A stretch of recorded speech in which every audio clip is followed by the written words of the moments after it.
Here, there you go. Are we ready? We're good? Okay, I will call this meeting to order at, looks like 6 o'clock. And we will start with a roll call. Councilmember San Antonio. Present. Councilmember Schaefer. Here. Councilmember O'Hara. Here. Deputy Mayor Lyons is absent, and Mayor Ehlers. Here. Let the record show all members of the City Council are present with the exception of Deputy Mayor Lyons. Okay, our next item is the Pledge of Allegiance. If you'll rise and join me, if you can. Ready, begin. I pledge allegiance to the flag of the United States of America and to the republic for which it stands, one nation, under God, indivisible, with liberty and justice for all. So item 4 is special presentations and proclamations, and we have two presentations today. The first one is a proclamation. So if Don and anybody else from the Native Plants for Encinitas wants to join us, they're welcome to come up.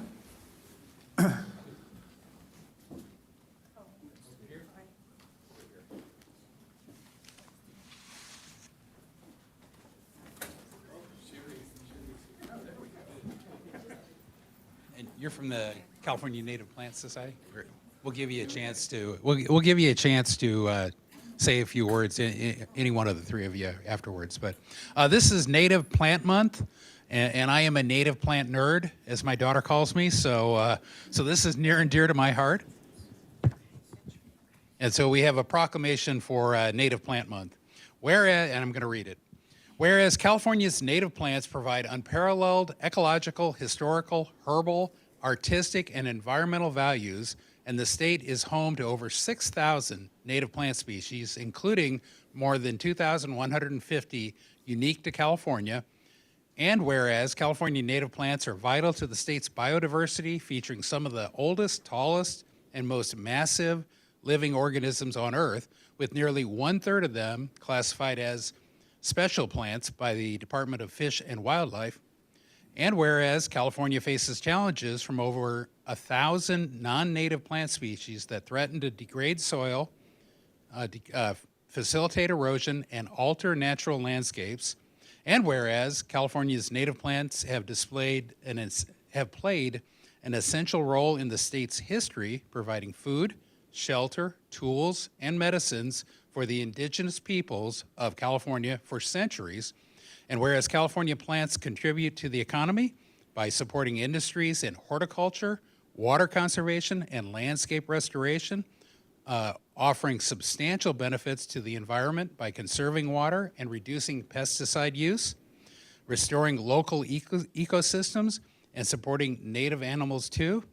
And whereas gardens and landscapes with California native plants tailored to the state's climate and soil use significantly less water and resources, exemplified by a native garden in Santa Monica, which reduced water consumption by 77%.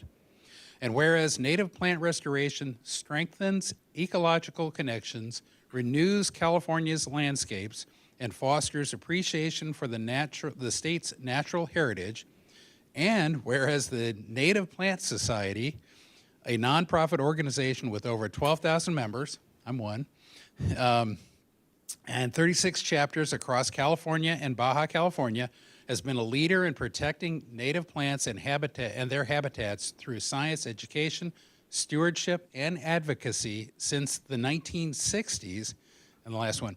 And whereas Native Plants for Encinitas, NP4E as we call it, is a dedicated local group advocating for the preservation and restoration of Southern California's native plants, promoting public education and community action.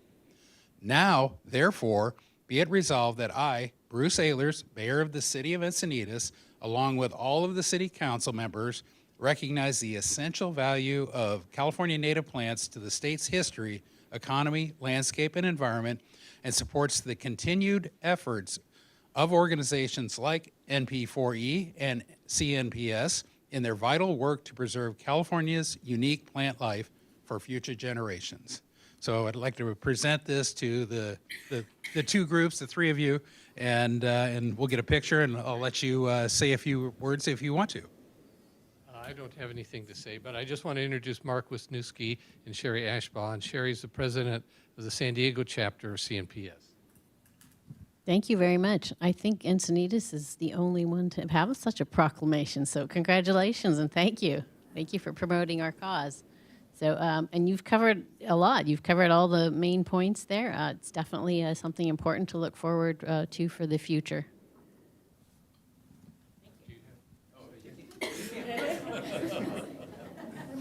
I'd like to do cleanup. When native plants are coming to the forefront here in Encinitas, we started a movement a couple years ago to have a native plant demonstration garden installed at Leucadia Oaks Park. That is in the design stage at this point. We're also working on a native plant ordinance.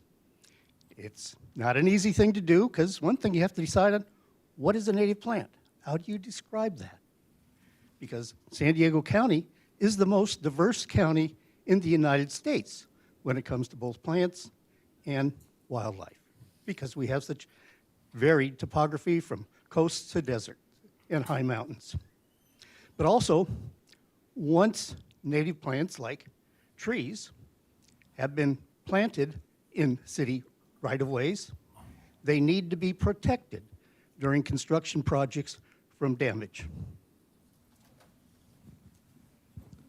Yeah, and then I didn't get to introduce Don Rideout, who is leading, I don't know, what, do you have a title for native plant? No. So titleless, but leading the charge, organizing native plants for Encinitas. So if you'd like to join, contact Don or contact me and I'll get you in touch with Don. So if we can get a picture, and thank you.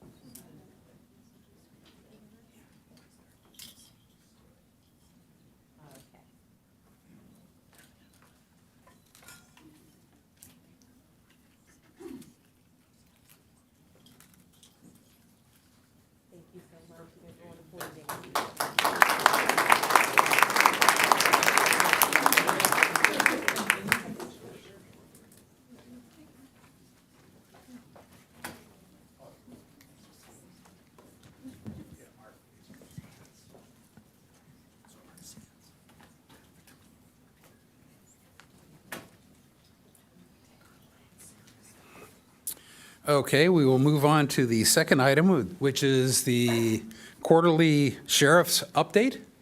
So if Captain Watts would join us up here, or up.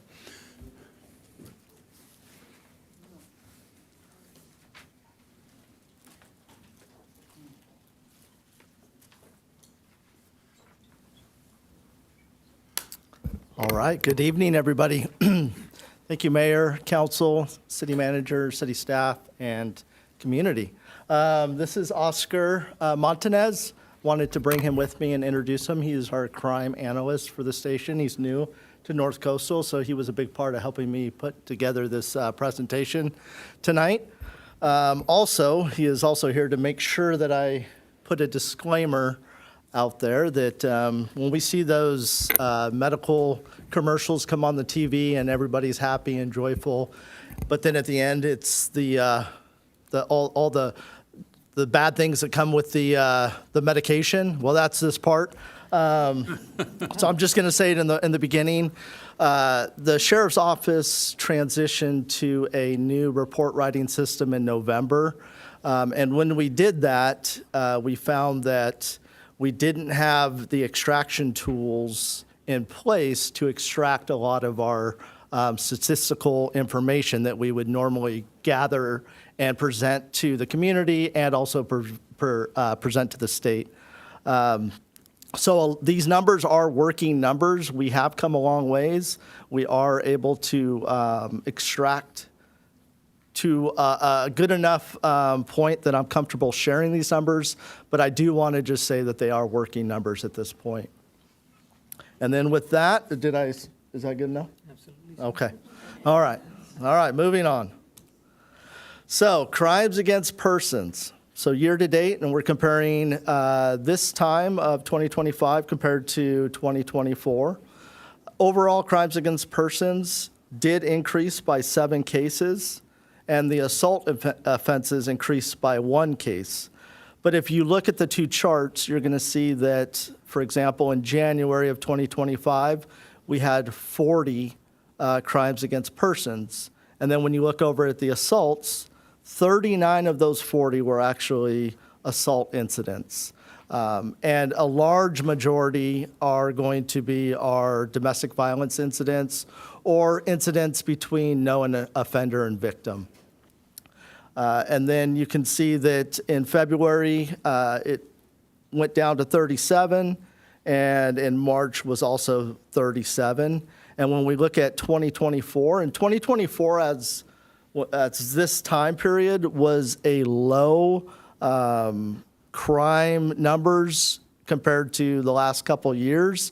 So it was a little bit of an anomaly, and when we were putting the presentation prior to, I was thinking, wow, let's see. I was hoping that we could be close to the 2024 numbers, and so I am very happy with being as close as we are. There's still, on the assault side, those domestic violence or those assaults between known offenders are the majority of those. But overall, 7 cases increased. Moving on to crimes against property, we saw a decrease overall in 12 cases compared to this time in 2024. And then our burglary offenses did also decrease, and that chart's going to represent both commercial and burglary offenses. So that also has decreased by 6 cases. And in March, we had an individual that we know for sure was responsible for 2 of our home burglaries, residential burglaries. And we were able, due to the flock cameras, we actually were able to identify him. We conducted a search warrant, went to his residence in Oceanside, arrested him, and recovered some of the stolen items. He had also committed these offenses in Solana Beach, Del Mar, San Diego, and Carlsbad, I believe, as well. So that was contributed to the flock cameras being a success. Moving down to vehicle thefts. This is the one that we have increased 11 cases. As you can see, in January, we had 12. And that was a series that was going around the county where they were targeting Toyotas, the Toyota trucks. And they were coming into a city. They were stealing multiple trucks at that time. And then we know that they were going into Mexico. So we were not the only ones that were targeted. There was many other cities that were also targeted. That has decreased. So we're not sure if either they're having a harder time coming across the border or they were arrested on other offenses, but it has slowed down. And then going to our larceny theft offenses, we are up 30 cases. Our cops team did a couple proactive operations where they were working with our stores and working with loss prevention on a proactive approach. So a lot of those were arrests made by our cops teams as the individuals were inside the store shoplifting. And then on our proactive measures, calls for service have increased by 12% overall for this time this year.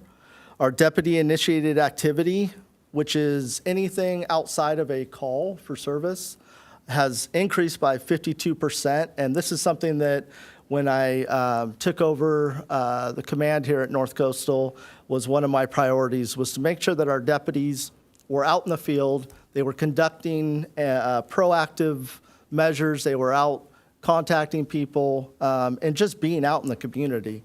And that can even be just doing extra patrols around neighborhoods. But as you can see, we've been extremely successful. I'm proud of the deputies and the work that they're out there providing. Our arrests have also increased by 11%. So in January, we had 144. A lot of those are going to be on that proactive side too. That's us being out there, making those contacts, patrolling the downtowns areas, our commercial districts, and just being out in the field. And then on our 647Fs for the year, we have 53. And those are going to be for the subjects that are over intoxicated, unable to care for themselves, that we come across. We've had a zero tolerance. If we come across them, they're unable to care for themselves, they're going to get arrested and go to jail. Prop 36. So Prop 36 was the Homelessness, Drug Addiction, and Theft Reduction Act. It was enacted in November 5th and became effective in December of 2024. And what this is it allows us now to, when we contact an individual that has 2 prior convictions for the qualifying theft charges or drug charges that are on this chart, it now allows us to make an arrest and book them into custody, whereas before, they would just get a citation and released at the scene. But this allows us to actually book them into custody with the hope that they will now seek treatment and go through a treatment program through the courts, so that when they return to society, they've overcame whatever addictions or issues that they have had. On the traffic enforcement side, our DUIs arrests have increased by 72%. This came from actually being here at city council meetings, listening to the community come up and express their concerns over our DUI collisions that we've had. So on the proactive side, for me, I went back and we adjusted some resources. Some of that was on overtime expenses, but we wanted to see if we had a dedicated DUI enforcement deputy out there, what could we come up with? And as you can see, we came up with, in January, 17 arrests, 16 arrests in February, and 10 in March. And that's a 72% increase. So I think that we've shown the value of having a car that's out there during the nighttime hours to deter those that are coming here to our establishments and make them think twice about getting in that vehicle after a night of enjoyment in our city. I think that will be continuing this, and I think we need to be more vocal with our media, social media, to get this out to the public, that if you're going to come here and you're going to enjoy our establishments, that you need to, before you get in that car and drive home, because there's going to be a greater chance that we're going to contact you and arrest you and you're going to go to jail, that maybe you look at other options to get home besides you driving. And then moving on to traffic collisions, they did increase by 14%. January was the higher at 108, and same with March, March is at 99, but we have seen a slight evening out of that. I can't explain, besides our citations have also increased. So the hope is more citations, more compliance from our drivers. So the citations, we are up 24%. These are moving violations that require folks to, the recipient of the citation would have to go before the courts, traffic court, for these citations. Because of the new report system that we have, we're unable to pull any of the citations outside of that. So parking sites, no parking after 10 o'clock, those kind of citations, the city sites, we're not able to extract those at this time. But they are building that out. So the citations, again, is going to be primarily our moving violations. And then transitioning over to our cops and our HOPE team with the unhoused outreach. So the team has been extremely proactive. Once again, because of these meetings and listening to the community, we did a few details, the ABC details, where we were out going to our establishments, our retail stores that sell alcohol, and we were doing undercover operations where we would send in a juvenile that's under the age of 21 to attempt to make a purchase of alcohol. And on 2 of those occasions, we made arrests. So the clerk or the employee of the establishment actually sold the minor the alcohol. And we do show an identification that shows that they are underage. So the clerk is fully aware of the age of the person buying it at that time. We also did a minor decoy, which also, and we did several of these. These were the 3 that ended up in arrest. But the minor decoy is where we have them outside of the issestablishments, and as patrons come into the establishment, they ask them, hey, could you make a purchase for me of an age-restricted item? And in one of those cases, an adult did go ahead and do that for the minor, at which point they were arrested. Also, our downtown detail, we had 1 arrest that stemmed from that. And then going into the activity of the Hope team and our COPS team, you'll see what they have been doing here in our community. Some of the things to note, citations. This is going to be citations that are outside of the municipal code violations that you see on your right. Felony arrest, 3. Misdemeanor arrest, 43. 87 were responding to the My Encinitas app tips. Our unhoused contacts were 235, and that's going to be when we're going out and doing our outreach with the city staff to go out and contact these individuals, make sure that they're given resources, they're accepting resources, and we document that too. If we make a contact and the individual does not want resources or doesn't accept the resources, we document that. And then if we come into contact with them again for the same offense, an illegal offense, then we go ahead and move into an enforcement phase. Field interviews, 84, those are also going to be where we're documenting a lot of those, the subjects that are resource resistant. And then unhoused operations, this is going to be outside of our weekly operations where we go out for to offer resources. This is going to be where we're actually going out and looking for offenses. So we'll go out, go through our parks, make sure that in the evening, and this isn't just for unhoused, this is for anybody that's in our parks after hours or smoking in our downtown area. That's when we're going to go out and do some of these operations. The encampment cleanups, we have done 29 year to date. And that involves us going out, we find an encampment, we post a notice to clean up and vacate, and it's a 72-hour notice. And then after the 72 hours has expired, at that point we work with the city, who has been great help, and then we come in and actually do the cleanup. So it's a great partnership, and the city's been very responsive, and we're not able to do these cleanups without their assistance. So very much appreciated.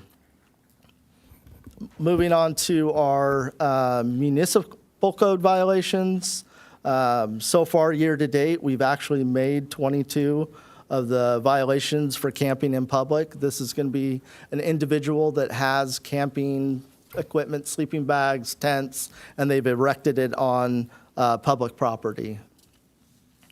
Same with, we have done several of the shopping cart violations, the park after hours, and then also camping on private property. The vendor permits, once again, I've heard from the community that we've had vendors come into our community. We have been very proactive in this, and we've cited 3 of them now, and that was this month. And the goal is we do not want the word to get out that we are going to be a vendor-friendly city. And so I think early intervention and enforcement will go a long ways before summer gets here. Fires, this is going to be in those encampments where the unhoused have lit a fire. We are now going in and making the arrest and the violation for that. Drunken Publics, this is just going to be for the Hope team and the COPS team. So they've made 3 arrests. The prohibition against smoking, we've made 3. And then the open container, we've had 1 so far. So a lot of these are going to have to be witnessed by the deputy in order to go ahead and write this citation. So I think that that's sometimes a little bit of the frustration from the community is they see it, but by the time they call it in or report it on the My Encinitas app and we get there, they're no longer doing that illegal activity. So in order for us to be able to enforce that, we need to witness the actual illegal act. And then moving into bicycle safety, I think this is something that we've really pushed and worked well with the city to get out to the community, just trying to educate not only the riders, but the parents of our young riders on what the requirements, the legal requirements are for each one of those classifications of bicycles, all the way up to the Class 3. For example, the Class 3, I don't think a lot of the parents realize that if you're, the minimum age is 16. So if you're under 16, you're not allowed to even be on a street with those. And then also with the, I'll go over to the e-motorcycles on the right-hand side. I don't think a lot of parents realize that these are just not legal on our roadways at all. If it doesn't have a pedal assist option, then it shouldn't be on our roadways. But we continue to see some young riders on these, and when we do, we make the stop and we impound it because it is an illegal vehicle.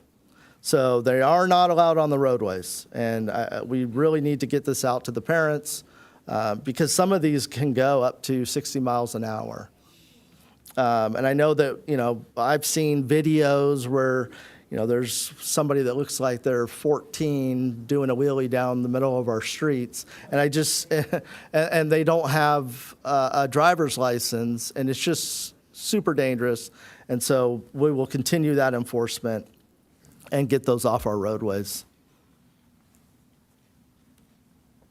Some of our community engagement, this is something, another one of those things that I wanted to make sure that I got out into the community, that I was a part of our community.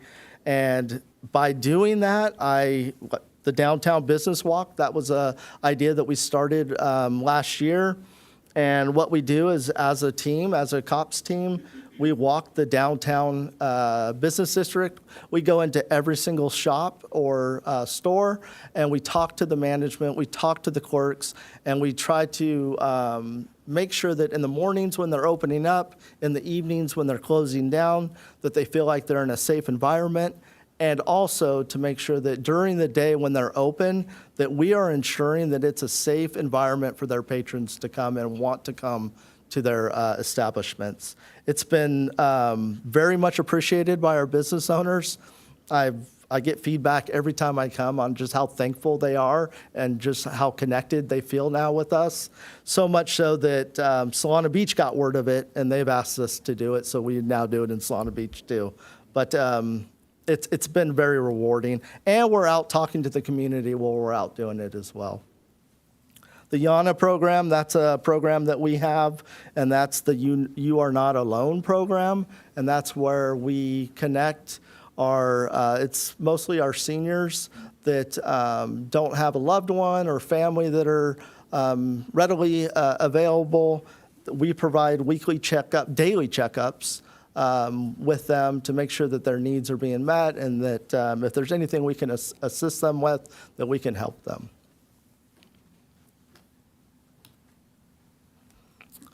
Our focuses for 2025 are going to be the unhoused outreach. I think that is important, that we are continuing that effort. But on the same hand, we are transitioning to an enforcement on those individuals that are shown to be resource resistant. Unfortunately, those individuals are the ones that create the majority of our work. So at this point, we know that they're not willing to accept resources. However, saying that, every time we contact them, we offer them resources because today might be a different day. So we always offer them resources, excuse me, before we move into enforcement. And if they accept those resources, then we go ahead and go that route. Traffic enforcement is something that we are going to continue, and that is just getting us out there on the streets, making those vehicle stops and enforcing the traffic laws. Getting people to slow down is one of the big ones. Stop at stop signs. And that's not just for vehicles. We're also looking at bicyclists as well. DUI enforcement, like we showed earlier, that's going to continue. I think we need to make a strong statement going into our summer months. So we will continue to be very proactive in our DUI enforcement. I think it's important, and I'm hoping that by doing that, that we will see our collisions late at night. Some of our roundabouts will be able to be navigated. So we'll continue that effort as well. And then going back to the e-bike education and enforcement, I think that is also another important focus for us, and we will continue to do that. And then resources, these are telephone numbers, our non-emergency line for the sheriff's office. Crime Stoppers, we've had a few Crime Stoppers tips that have come in recently that actually have been beneficial. And they are anonymous. Actually, and one of the things that we just did proactively, it is an ongoing investigation, but we had a smoke shop that was near a high school. We heard concerns from the community, so we did a few undercover operations at this place, and we were able to determine that they were not in compliance with the law. We were able to write a search warrant. We went inside the establishment, made an arrest, and we removed hundreds of pounds of illegal substances to the extent we actually had to call our our property and evidence folks out with vans so that we could move it off the premises. So, but that was because of the community engagement that we have here. So very thankful for that. And then at the bottom, we also have the My Encinitas app. We always encourage, if it's something that isn't an immediate, that you are always welcome to make that request through the My Encinitas app. It does go to me and the cops team, and then we can follow up on it. However, if there is a crime that you are witnessing, then we always recommend you call us, get us out there. And I've heard complaints or frustrations, I should say, with our non-emergency line. There can be a wait. So if it's something that you feel like we need to be out there, call 911. We will come out. That's what we're here for. So with that, I think I'll open it up for questions. Very good. I got a couple I'll start with. They're pretty generic. So your wonderful information sheet, when you gave me a copy of this, I loved it. Where does the public find this? So we have this on our website at the sheriff's, and then we also do put it out in our public, I think it's Nextdoor, and there's a couple other social media apps that we put it out on. And then you talked about 647 Fs. Correct. You have to learn how to translate up here. And so can you explain what a 647 F was on that statistic? Yes. So 647 Fs are going to be your disorderly conduct, drunk in public offenses. So anybody that's determined that they've had an excess of alcohol, they are under the influence, or at a point where they're unable to care for themselves, then we would legally make that arrest. And that's actually state penal code versus many of the others, the camping and some of the others were all ENC. Correct. Yeah. The municipal codes. Yep. ENMC. Correct. Yeah, the municipal code. And so can you talk a little bit about the enforcement? When it's a municipal code, it's a citation, and what rises to what level of booking? Most of them don't go to booking anyways, right? Correct. All of our municipal codes are going to be a citation and a release from the scene, and then that would go through our city attorney rather than through our district attorney's office. So that really is the difference. Our municipal codes would be routed through the city attorney's office for prosecution, and then on the penal codes, those would go through our district attorney's office. And then some of those do rise to the level of either felony or Correct. that could result in a booking. Can you describe what has to happen there? Yeah, so for 647F, that's a bookable offense, so that would be something we would book on. 11550, which is our under the influence of a controlled substance, would also be bookable. And then most misdemeanors now are going to be cite and release. Obviously, felonious acts will be booked into custody. But with that Prop 36 now, some of those misdemeanor with qualifying offenses now are able to be booked. With repeat. Correct. Yeah, They need two prior convictions. Okay, great. Councilmember O'Hara.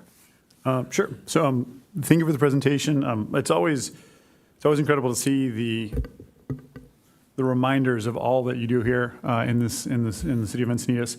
I completely forgot about the Yana program, and I'm really grateful to see it up there and have that reminder. It's tremendous that you participate in that, and thank you. Regards to the downtown business walks, I think it's important that the public knows that in addition to that, the COPS team also patrols downtown regularly. That's not just the downtown business walks are on top of that, right? Correct. The downtown business walk are so that if there is an issue that is emerging, that our COPS team can adjust and I guess start on the results or going after whatever it is that's coming up. And then with the citations, one of the things we hear up here all the time, and everybody hears in the city, is one of the challenges with our new speed limits, our e-bikes, is the accountability aspect of it. And I think if we can let people know that the Sheriff's Department is out there doing their job, they're issuing citations, and we continue to support that up here as we go into the next budget cycle. That I think that's a really good way to let people know, hey, there is accountability, because we always talk about if people see you there and they know you're there, they're less likely to act in a way that gets them a citation. So grateful to see that up. I appreciate the hard work that it takes to get there.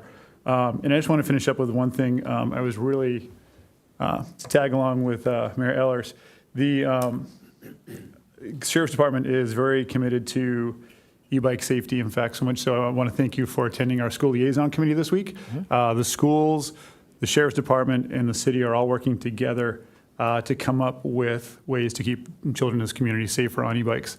And I think it's important the community knows that you're involved, not just up here, but in here at City Hall and with the schools. So thank you.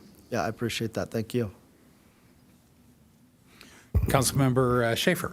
Thank you. I just want to second on the e-bike safety portion. I really couldn't say enough for that. And I think there's been a surge, obviously, since COVID. And just that awareness is lacking. And it's a long time coming now that we've needed that. You made some comments on the Hope and COPS, the COPS and Hope page, that the unhoused are causing a majority of your work. I mean, at what level is, how many individuals are we talking about that are causing that work, if you could give an estimate?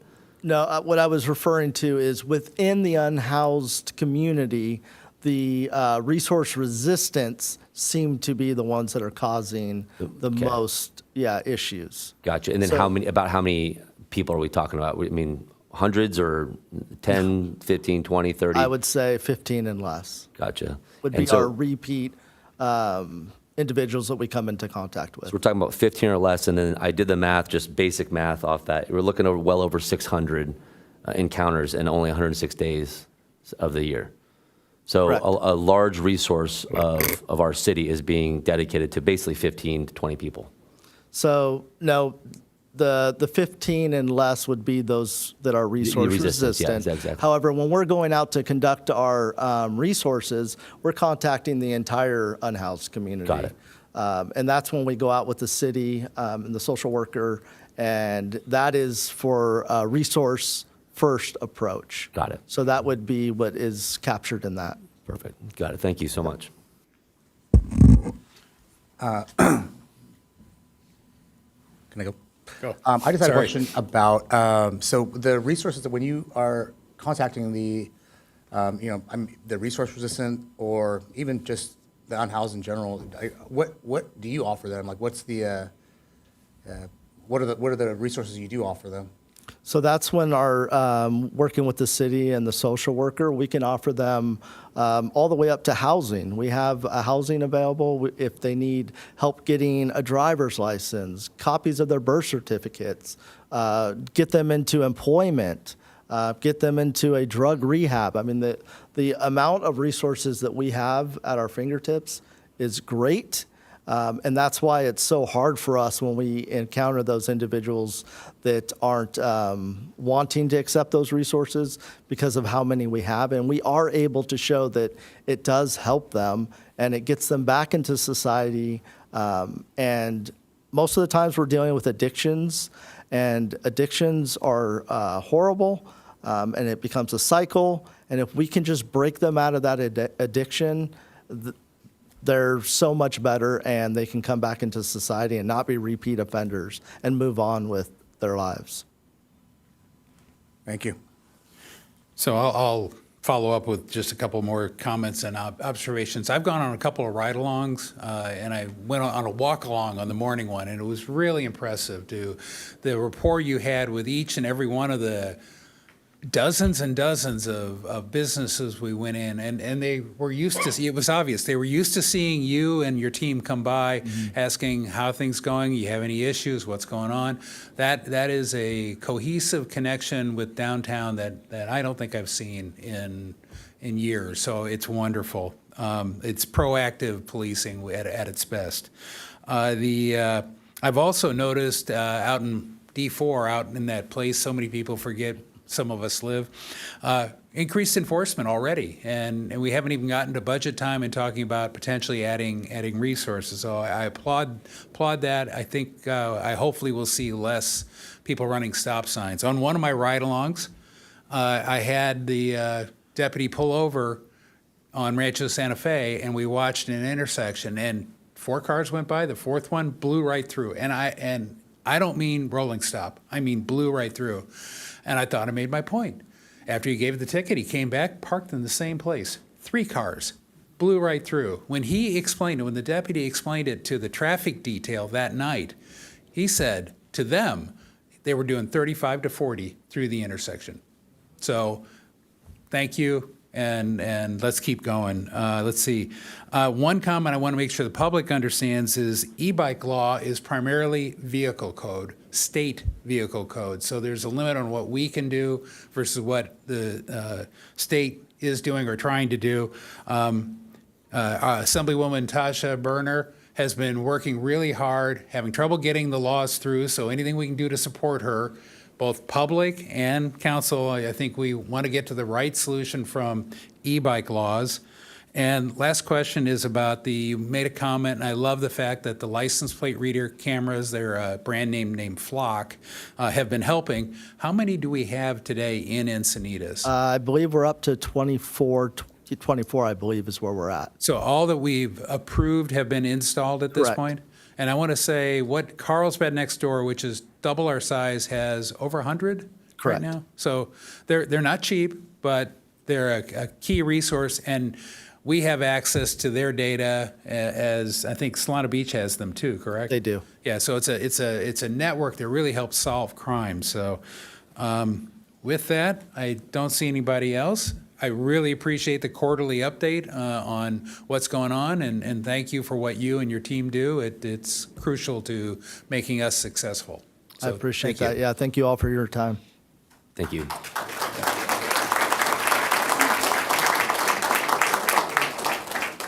With that, we'll move on to, next is oral comments. How many do we have? 12 speakers. 12. So, God, it's always right in there. So it's already 6:45. I don't know. Well, we're changing the agenda and we're reducing one, so I'm going to go with 3 minutes if that's. I think 3 minutes is good. I would put in the reminder that if you're here to speak on 10A, this is not the opportunity to do that. It's to wait for 10A. Yeah, so if you're talking about CRC, which I see a lot of signs, or that would be item 10A, not during oral comments. Oral comments is for public comments on things that are not on the agenda tonight, and that's what we're doing right now for item 5. And I'll call you up 3 at a time. First 3 speakers, Bernadette Dillon, followed by Natalie Satoon, and then Tony Kranz. And Natalie, if you could come up and we can just queue up, right? We'll cut down that time, we'll get efficient and get right through this. Good evening, Mayor and City Council members. My name is Bernadette Dillon, and I've lived in Cardiff since 1990. I have an announcement. The Olympics are coming to San Diego County, and we have been awarded the surfing competition. There are 2 more events that could possibly be in San Diego County, and that is the beach soccer event in Oceanside and the parasailing possibly in the lagoon. I'm here tonight to ask you for lots more of flock cameras. We need them everywhere. There was an incident on Nardo and Santa Fe Drive where a person just walked out in traffic and got hit by a car going 30 miles an hour. There was another incident today at the 101 in La Costa Avenue. Again, a person hit by a car. And no license plate readers there at either spot. And we need those. We need those to protect our community. And we need at least 100 of them so our wonderful sheriffs can do their job. They can't be everywhere 24/7, 365 days a year. And these cameras will really, really help them a great deal. A lot of the things that I'm seeing on the streets of Encinitas are people that just jaywalk right across the street. And we're not talking about the side roads. We're talking about Encinitas Boulevard, 101, Santa Fe Drive, Birmingham, Vulcan. They just walk right in the middle of the road, and they're not looking for traffic. They're just there and expecting everybody to just stop. People, I have to bring it up, I'm sorry, Santa Fe Drive, people are parking forward instead of backing up. And that now stops all traffic in all 3 lanes as they try to evacuate from the spot they pulled in forward, and now they're facing oncoming traffic as they try and back up.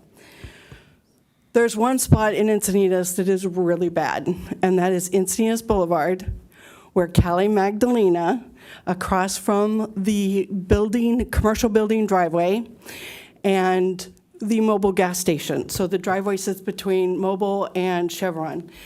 People make left-hand turns from that driveway, and they shoot out from the Mobil gas station. As soon as they see the traffic clear from Cali Magdalena, lights turn green, it's cleared, they take off across all 6 lanes of traffic. This goes on daily, 10, 20, 30. I used to work in that building and watch it happen all day long. There's no consideration for the pedestrians using the crosswalk to try and get across. These people just want to get to where they need to get to fast, and it's very dangerous. There's a camera there. Use it. Start issuing tickets. That will change people's mind about cheating the system, and we need to make that happen as soon as possible. Thank you. Thank you. Who's next after Natalie? Tony, if you can make your way up here. Natalie Satoon, Cardiff. First of all, Captain Watts, thank you. We have the best captain in the entire San Diego Sheriff's Department. So Thank you. Thank you. So this is an accident report from this past Saturday evening on the corner of Santa Fe and Nardo. What we're looking at is the Encinitas Fire Department report of a pedestrian struck by a vehicle requiring advanced life support and transfer to Scripps La Jolla for traumatic injuries. I'm asking that this council stop with the observation and commit to redesigning this dangerous corridor. I emailed the council and city photos of the parking violations that continue today, actually. Estella walking in the travel lanes, and now we have this critical injury. This design is a failed design. Incidentally, I was at the traffic meeting on Monday, and Santa Fe was a priority, but not one person addressed the vehicular death on Santa Fe in December. I'm not sure that the traffic commissioners are even aware of this death. Why is the fatality hushed? Abe pressed for the roundabout on Crescent Santa Fe, and in a separate conversation, so did Matt Wadowski. But driving on this stretch at golden hour would make anyone realize that this is the worst idea. Scrap all the work on Santa Fe until SDA corridor is no longer deadly. I have some videos. I'm also here to discuss the masturbation episode on Friday at noon in front of Seaside Market. Could you please play this video?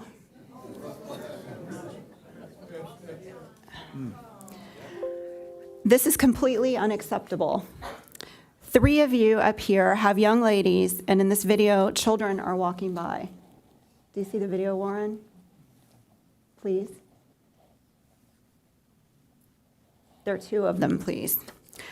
Last week, I presented that other cities are arresting for homeless crime and ordinance violations, and we need to join in. Encinitas is unique, and that we're disadvantaged because of our coastal location, and we have a hospital in walking distance where they can go for quick drug fixes. We're the only town in North County in this position, yet our city lacks ordinances and fails to enforce ordinances as the neighboring cities do. So this foul scene is what we get for complacency. This council is no longer a new council. Bruce, you're a quarter into your term, and we have seen nothing addressing homelessness yet. I'm your supporter. I campaign for you addressing homelessness, not normalizing it. We have 3 of you. Thank you for prioritizing safety of our businesses and our constituents. I am asking the 3 of you all to join and implement some policies, and hopefully, Bruce, you are on board with this, to make the quality of life in Encinitas better. I'm accustomed to not having representation for D3, so I'm asking that you 3 introduce a plan. I appreciate you. Thank you. Good evening, Tony Kranz. I wanted to follow up from our meeting last week, item 12B. Thank Mayor Ehlers for bringing that item.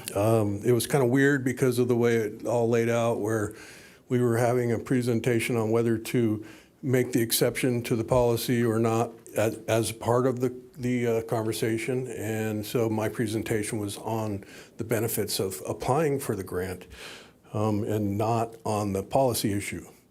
And as the person who brought that policy to the council in 2013, I was very proud of the fact that we were then had a system where individual council members could bring items to the council. And I know that both of you have used it more than once, and I appreciate the fact that you're able to take advantage of that. Bruce didn't when he was serving as a council member, but I noticed he did. That was the second time he'd used it. And so its use is very important. What it's meant to do is allow for the community to engage in deliberations and the council to deliberate on issues that are important to the community. And so using the city council's policy that it doesn't allow for exceptions to avoid having that discussion was really very disappointing. Open, transparent government is good. I believe you probably campaigned on that idea. So I would encourage you all to consider modifying the policy so that it doesn't require an exception. If the mayor decides to put something on an agenda, it's his prerogative. That's the mayor manages the agenda. He has the ability to call special meetings. And so, the reality is that the goal is to have open conversations, allow the public the opportunity to communicate with you and ask for action that people maybe agree with or disagree with, but ultimately it's about having the conversation. And I could see where it was going, so I left the meeting a little early, and I guess I missed the opportunity to be called one of the usual suspects. And I found that to be, when I watched the video, quite insulting. Now, I've been insulted by better people than you. It will, and I will be insulted many more times in the future. It doesn't hurt me. I got thick skin, you can tell. Go ahead, insult me. But my friends and neighbors who were here that night to ask that you apply for the grant, they didn't deserve that. You owe them an apology. And frankly, the reality is that you're playing silly games with a roundabout that was approved 23 years ago. You guys should get off that and finish the damn project.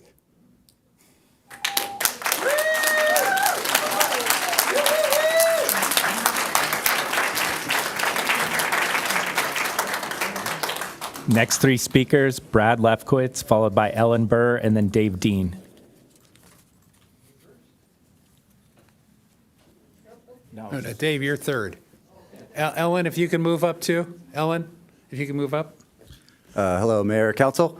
Brad Lefkowitz, D4. I just want to do a quick PSA here based on some experience I had this last couple weeks. As you all probably know, but I found many of my neighbors don't, the CAL FIRE fire hazard severity zones map was updated a couple weeks ago. There's a whole big swath there in the south end of the city from my neighborhood south of Village Park down into Cardiff that is newly on that map.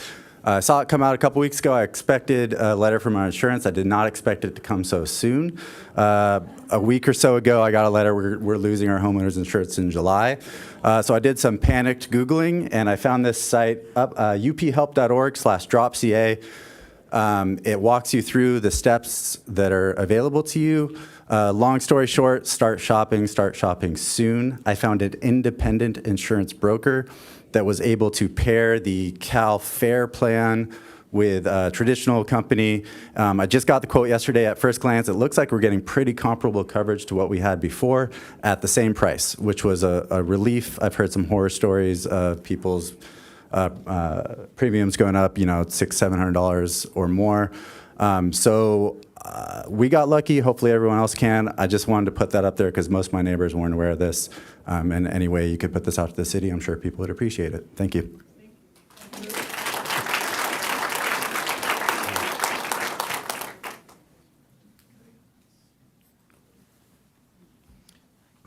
Good evening, Council, Mayor.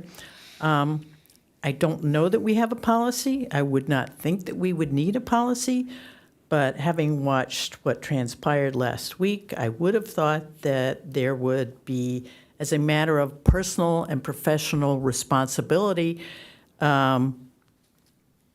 notification of everyone else on the council and administration and certain people of pre-planned absences from council meetings. It's very important. So very important that it was used as a reason to disqualify people for District 4.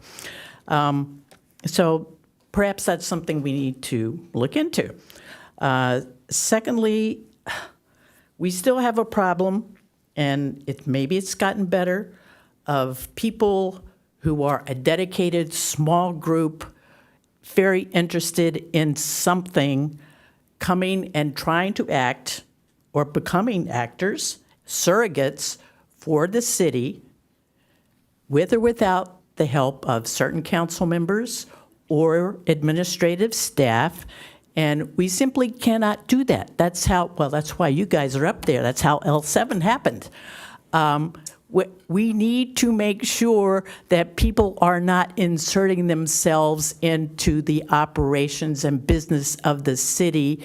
Yes, we honor people who come with advice and comments and any help, but to step into a position they are not hired or possibly qualified for, much less elected, is bad policy. And we see it going on, and it's going to be on the agenda next week.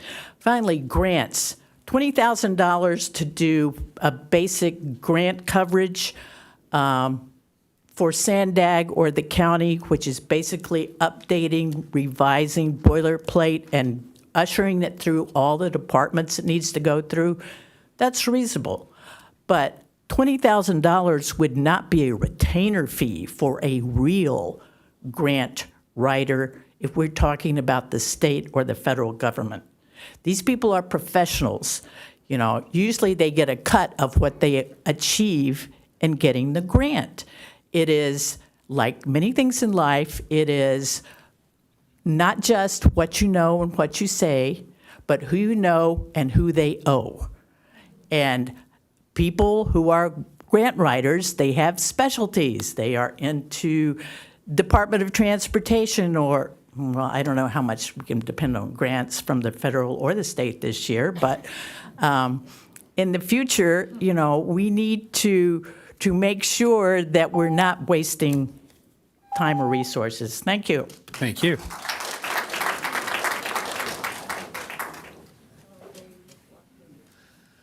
Good evening, Dave Dean from Dave's Rock Garden. Hello, Mayor, Council, staff, and community. I was going to comment on 10A, but I'll save that for a moment. but I would like to reach out to the community and let you know that we can save this photo for later if we could. But I would like to let you know that we do have the small library at the Rock Garden. It is the first one in the city given by the library systems. And what I would like to ask is, if you have children's books, I would like to encourage you to bring them by the library, bring them off. We have plenty of adult books, but I would like to see more children's books in there to promote literacy. And if you have some bilingual children's books, that would be exceptionally awesome as well. Thank you for your time. Appreciate it, and have a great day. Thank you. Next three speakers, Alex Wells, followed by Ronnie Gardenier, and then Jane Hendrick.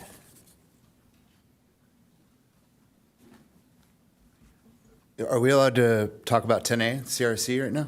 Oh. So, yeah, he'll move you over to 10A. So, I'm not talking about 10A. Okay. I'm Ronnie Gardenier. I've lived in Cardiff since 1988. I plan on living there for hopefully the rest of my life. I love Cardiff, and I care about the people and the community. I'm presenting again about the Birmingham Street project. I've been told the more I come, maybe somebody will finally think about it. And this project was presented to the residents 9 years ago. I've tweaked my presentation as to get to the point without unnecessary information. Since last week's council meeting did away with adding a bike lane on Birmingham due to the dangers involved, I'm suggesting that the council apply the same concept of danger, safety needs, and ADA needs by removing the poles and wires along Birmingham and actually the whole city of Cardiff.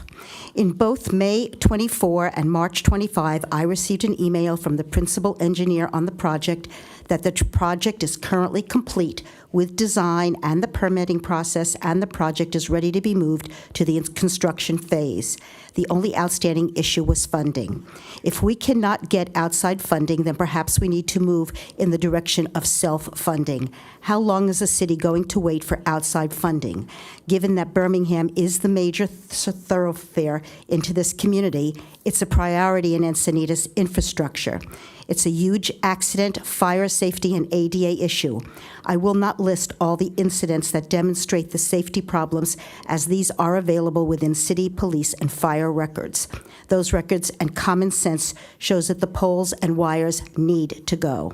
I understand that Birmingham project is not on the city's priority list of projects to be tackled, so I am again asking that it be put on the priority list.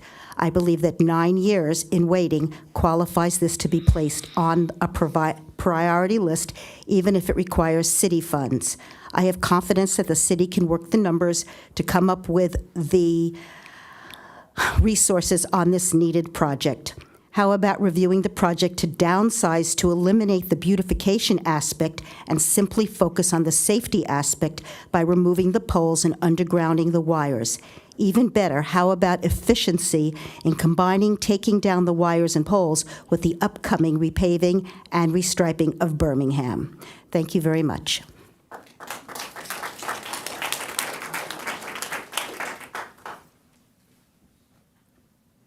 Good evening, City Council and the Mayor. My name is Jane Hendricks, and I used to come to the City Council meetings quite often, but that was before COVID.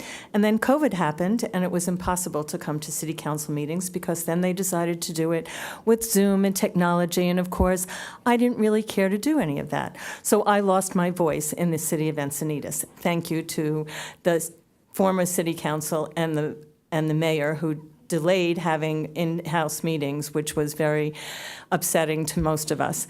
In any event, I didn't have anything to say here because I was going to be talking about 10B, and I can't do that because it's off the agenda. So I figured as long as I was here, I would talk about the traffic on Leucadia Boulevard, which has been a thorn in my side since the City Council decided to approve Fox Point Farms, which everybody thinks is such a great opportunity, except if you live on Sedonia, which you get to hear all of the music from the weddings that they have now, and all of the parking that park in front of my house and on the streets, and all of the bad things that Fox Point brought along. that property was deemed agriculture in perpetuity when I bought my house. And I believed that that was going to be the truth. But now I find out that it was a lie. It was a lie because now there are 250 houses that are there that was supposed to be an agri-hood, and it was supposed to be for affordable housing. There are 40 houses on that block. 40 houses. If it was 100 houses, out of 250, 40 are affordable housing. If it was 100 houses that were affordable housing, that would be worth it to me because that would have made a dent. That would have really helped our community. But it didn't help our community one iota.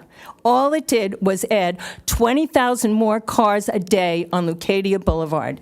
It's going to take you 45 minutes to get from the freeway to El Camino Real in about another 6 months because there's going to be 20,000 more cars a day on that road. The other thing is, because of the topography of the land, when you come down from the golf course, those cars, when you can move quickly, they are going 65 miles an hour. I stand at Sedonia Street. Even if that light is red, I wait until I see every car stop at that red light before I cross, because somebody's going to get killed, and it's not going to be me. But we've got to, and the thing is that the city council needs to address infrastructure before they do these approvals of these developments. It's ridiculous. You can't imagine how detrimental it is to the quality of your life when you have to waste so much time because of traffic. It's just incredible. And then they're going to put those other developments on Quail Gardens. Anyway, thank you for listening. Thank I'll you. be back. Final two speakers, Madison Rapp, followed by Luis Julig.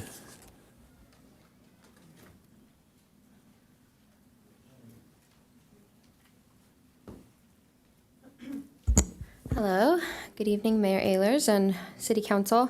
My name is Madison Rapp. I'm a mother of 3 and a public health advocate with San Diego Alliance. I came on their behalf to share that April is National Public Health Month. Since this is National Public Health Month, I did some research into the question, how does the sale of marijuana affect public health? The answer, the sale of marijuana increases its availability and normalizes its use, leading to increased negative health consequences, particularly among young people. The sale of marijuana undermines preventative health strategies, a keystone in improving overall public health. A long list of strategies follows that encompasses a range of approaches, from individual behavior changes to broader societal interventions. We would expect these preventative health strategies to accomplish, at a minimum, 1, reduction of expensive treatments and hospitalizations and demand for city and county resources. 2, increased productive work and employment. 3, better participation in family and societal responsibilities. Notice the financial implications embedded in each of these 3 preventative health strategies outcomes. This City Council is faced with many financial decisions, and as the budget comes under scrutiny in the next coming months, I think these things should be considered. This council has also been interested in broader societal prevention strategies. So one of these interventions that will save money and lives should be to reduce the influence and impact of marijuana businesses in our city. A good first start, just for one little idea, is to remove marijuana billboards. We don't allow tobacco billboards, so we can do the same for marijuana. Thank you for listening tonight.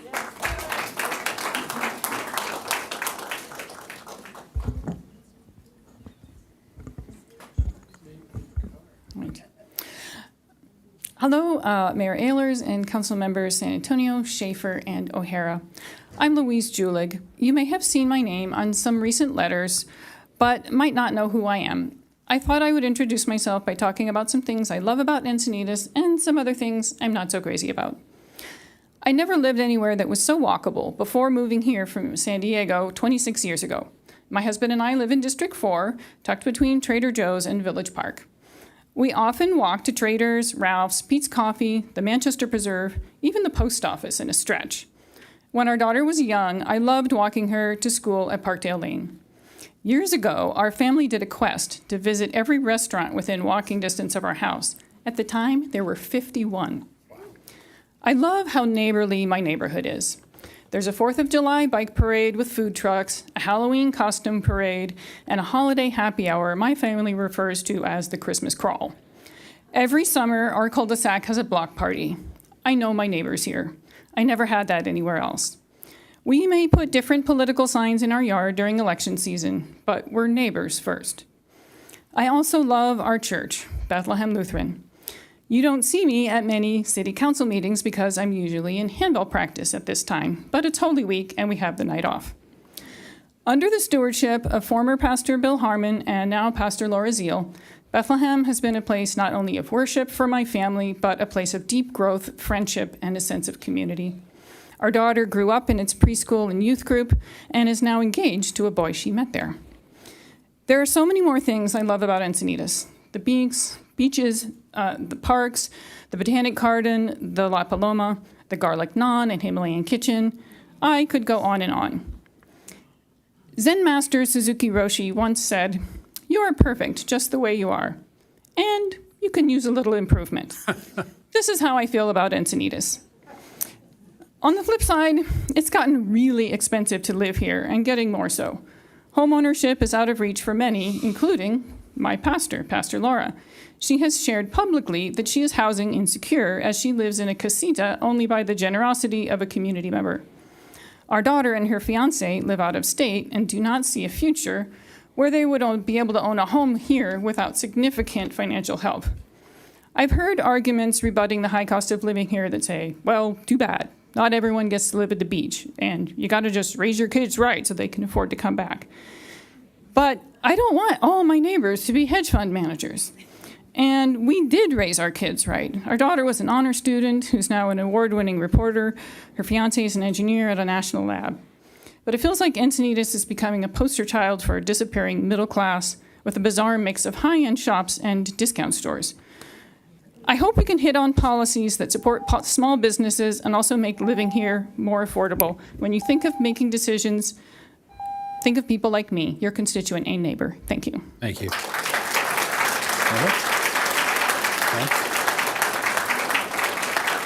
Okay, now we'll move on to report. That was it, right? Yes. Yeah, okay.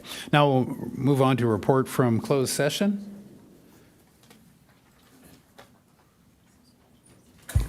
Thank you, Mayor Ehlers. We had closed session at approximately 4 p.m. this afternoon. We discussed one item on the closed session agenda. That item was closed session, conference with legal counsel, significant exposure to litigation under the Authority of Government Code 54956.9, subsection D2. One case, the name of the case is a government tort claim filed by one Megan Walker. While in closed session, the City Council took no reportable action. And that concludes closed session report. Okay, thank you. And next item would be changes to the agenda. We have one change to the posted agenda. Please note that item 10B, the community grant program, has been removed from the agenda by staff and will be rescheduled to the May 14th, 2025 City Council meeting. So we're continuing that date certain to May 14th, and therefore it won't need, or will it be noticed again? It does, it will be, okay. Just checking. Okay. And moving on to the consent calendar, no items from the consent calendar have been removed by members of the public. Okay, thank you. And does anybody want to remove any one of the three? Seeing none, I'll entertain a motion. Motion to approve the consent calendar. Second. Okay, got a motion and a second. Let's call the question.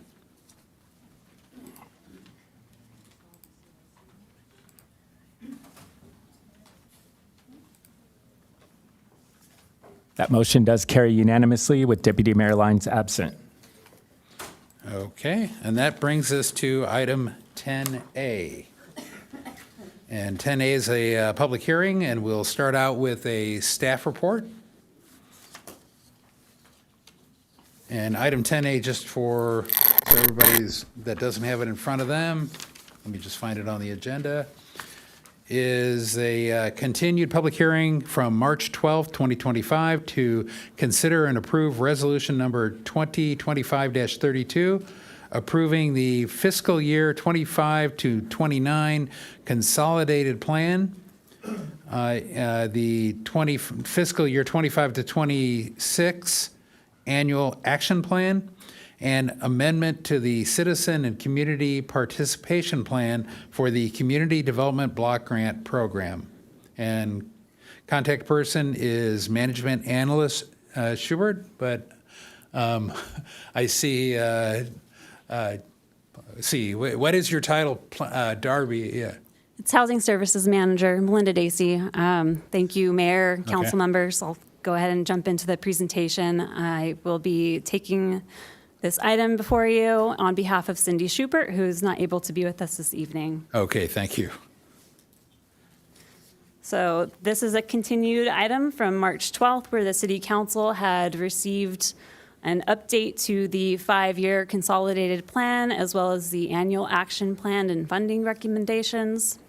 At that meeting, the City Council appropriated the funds for the CDBG program in the amounts noted on the screen, and continued the public hearing for a public comment period that lasted for 30 days from March 13th through April 12th. There were no public comments received regarding the documents that were posted for public comment, which is the consolidated plan, the annual action plan, as well as the community and citizen participation plan. It's just as a reminder, the consolidated plan is a 5-year planning document that establishes the goals and priorities under the consolidated plan for the CDBG program. And it includes a needs assessment, market analysis, strategic plan, and also incorporates the annual action plan for the first year. So the consolidated plan goals consist of 7 goals as identified on the screen, and there are specific activities that are related to those goals in the consolidated plan. And then the annual action plan identifies the funding expenditures for the annual fiscal year of 25-26 and how those applicants will be meeting their performance measures for that current fiscal year. And at that meeting, the City Council authorized a general fund subsidy in amount of $14,040 for all 3 of the applicants that had requested funding for public services. This is from the Community Resource Center for Homeless Prevention for their meal services, Meals on Wheels, meal delivery, and the Boys and Girls Club. The additional document that was amended is the Citizen and Community Participation Plan. This is something that is required by HUD that identifies the different outreach programs that the city must take in order to gain compliance with that document, as well as get the public output and comment and feedback regarding programs. So some of the amendments that were made to that document are removing some outdated policies regarding COVID-19 pandemic response, updating federal regulatory fair housing requirements, as well as updating the format of the document. Additionally, on March 12, 2025, the City Council provided direction to staff to work with the city attorney to review the agreement between the city and the CRC and incorporate some performance measures. The following performance obligations were added to the draft agreement, which is attachment 2 of the, or 4 of the staff report. Those draft performance obligations are to have the clients wait for services in the breezeway of the business where bathrooms are accessible for those that are there to receive services, in addition to keeping the area in front of the business clear of trash and debris by the end of the business day for each day that they're in operation. So with that, staff recommends that City Council adopt resolution number 2025-32 to allow the city to submit the consolidated plan, the annual action plan, as well as the community and citizen participation plan, and get that submitted to HUD, which has a submittal deadline of May 15th, and as well as authorizing the city manager and their designee to do all of the submission requirements needed. With that, that concludes staff's presentation, and I'm available to answer any questions. Okay, before we do questions, since this is a public hearing, I'll ask the council to disclose any other information they have received that was not included in the staff report. Nothing to report. Nothing. I did report last time that I did have a preview and went and did a walk of the property with John Van Cleef. Nothing to report. Okay, and I too, I think since the last meeting, I had a tour from John Van Cleef of the facility and reviewed the future plans, not on the agenda tonight, but future proposal for expansion. So I did that, but I think it's all public information we've seen here. It just always helps to see it in person. So with that, do we have any preliminary questions for staff? Nope. Okay. With that, I will open the public hearing. And how many do we have? 12. 12. Okay. Since we only have 2 items tonight, I'm going to go with the full 3 minutes because we want to hear from everybody and have your full time. Of course, if you hear the same thing said, if you can make it shorter, that helps everybody here. We have a lot of people. So with that. First 3 speakers, Natalie Satoon, Tony Kranz, and then Lisa Nava.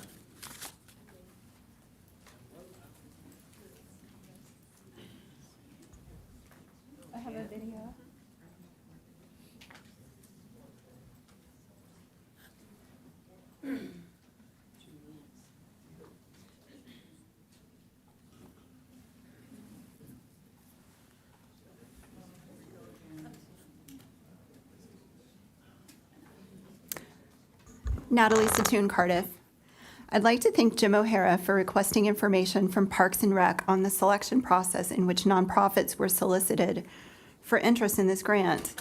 Last year, when I was in the Citizens Academy, I openly asked this question to Julie Gilliam during the presentation and was quickly shut down to have an offline conversation concerning the answer.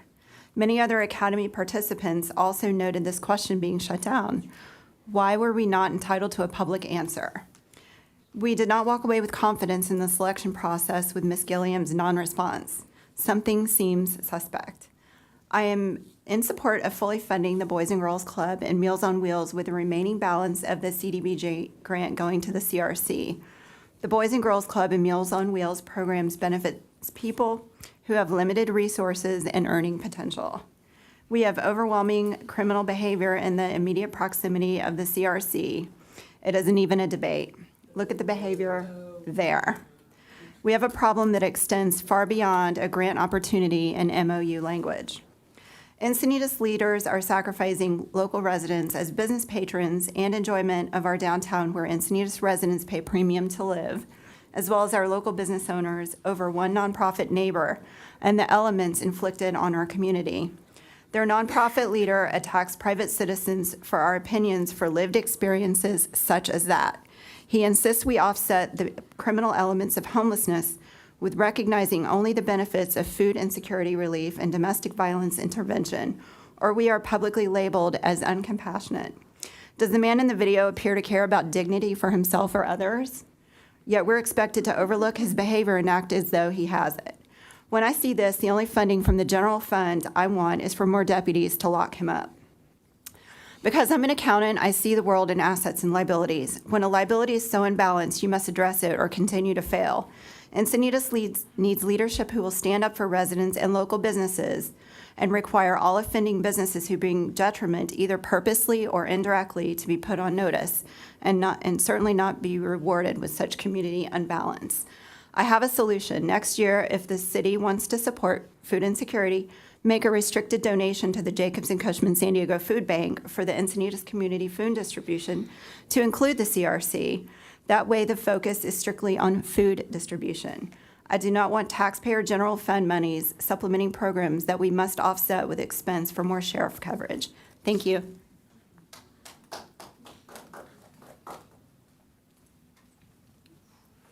Hello again, Tony Kranz, and I would like to quickly point out that the video that we just watched has nothing to do with CRC. Nothing. I am certainly aware of Natalie's obsession with the issue of homelessness. I have been the recipient of countless emails from her over the 13 years, 12 years that I served. And I actually sympathize with the frustrations that she has. I shared them. It's an intractable problem. Encinitas has always had homeless people. Encinitas has always had people that misbehave, and it's an ongoing, constant challenge for not only this policy body, but for the operational people who enforce the law. The firefighters that have to respond to drunken people or passed out people, people sleeping here that, you know, are clearly unhealthy, 5150s, et cetera, et cetera. So I'm very sympathetic, but as you probably learned, you can't wave a magic wand and make these things go away. It just doesn't work like that. You have to operate within the law. You have to be compassionate because you can, you know, talk to these people until you're blue in the face, and if they're not ready to accept help, they won't. I just went to a conference on autonomous vehicles up in Hollywood. Got there early, went to the Denny's. Guy's sleeping right there on his table. He just finished his breakfast, fell asleep, slept the whole time that I was there. I asked the waitress, how long do you give him to sleep? And she said it depends on how busy they are. She also pointed out there were 2 other people sleeping in the back. LA, different than Encinitas, obviously. I just got back from New York City, saw a wonderful play, Good Night and Good Luck. I recommend it highly. While I was there, another gentleman sleeping on a table at a McDonald's. It's a problem that's national. It's a problem that's not going to be solved without really the resources that are necessary. We are blessed to have people like the CRC prepared to do the work for us.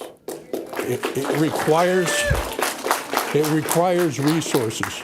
Finally, I think there might be a picture here that we can put up. I did see this in New York City. They have civilian teams, homeless outreach. We need that here in Encinitas. We need to take the money that you're getting from the dining establishments downtown, hire security. They work at night. They work early in the morning. They patrol the 101. They 1st, 2nd, and 3rd Street. They deal with people who are sleeping in public by offering them services. They let them know that they're not allowed to sleep there. They can proactively address this. But finally, you cannot put silly conditions on this, or you shouldn't put silly conditions on this. You say you have to have the trash cleaned up.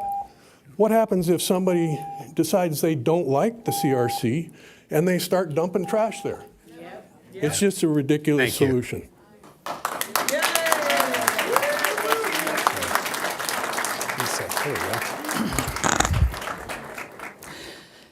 What a privilege to stand here before this newly seated council.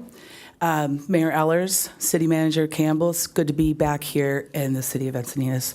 I am Lisa Nava, President of the North County Justice Allies, and a 40-year resident of Encinitas. I raised 4 kids here and have been active in every aspect of city government and city and community. Our group attempts to stand within the gap and support vulnerable communities that are under attack, which I believe our unhoused community falls into that category right now in Encinitas. In 2018, we supported the safe parking lot and were subjected to many of the things that are going on right now. Personal attacks, false narrative campaigns from my fellow neighbors. They're doing this again, and they're targeting our unhoused neighbors and the CRC. They're blaming, pointing fingers, and harassing the unhoused when not offering any tangible, relevant solutions. I heard one of our neighbors tonight ask the city council to do something. I support that. You should all be doing something about the unhoused with compassion and dignity. The Safe Parking Program has been successful and stands as an example to other sister cities. The program has served countless seniors and families and stands as a solution to preventing homelessness, which should be the city's priority. I stand to speak today in support of the CRC being awarded the CBG funding, that's a mouthful, funding as staff has recommended and this council has voted on, but with no restrictions of use. The current proposed restrictions are not reasonable, nor are they applied to any other businesses in the area at this time. I think of the taco stand with many people standing out in front of the taco stand. There are many bars. My son works at First Street.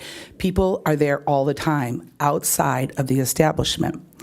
I am confident that the CRC is a long-standing neighbor and that is ready to work on community issues with this council that affect the 101 corridor and downtown area, just as any business in the area is expected to do. There is not one business or organization that has brought homelessness to our city. Homelessness is a national problem, as former Mayor Kranz has said, and this is a problem across our nation that is fueled by the opioid epidemic, rising cost of living, and mental health issues. Hold CRC accountable. Do it. But don't let them be the problem. They are the workers here that are helpers. They are working every day with migrant families who have people that are deported, domestic violence victims that your own sheriff said are living here in your city that need services right away. I, too, am a person that has received services at the CRC with food insecurity. Our Encinitas must hold the line for human dignity and care, and I know this council will do that. Thank you.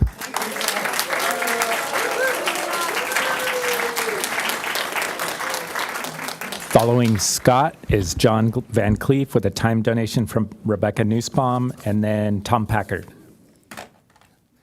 Okay, good evening, Council. My name is Scott Campbell. I live in Encinitas District 1.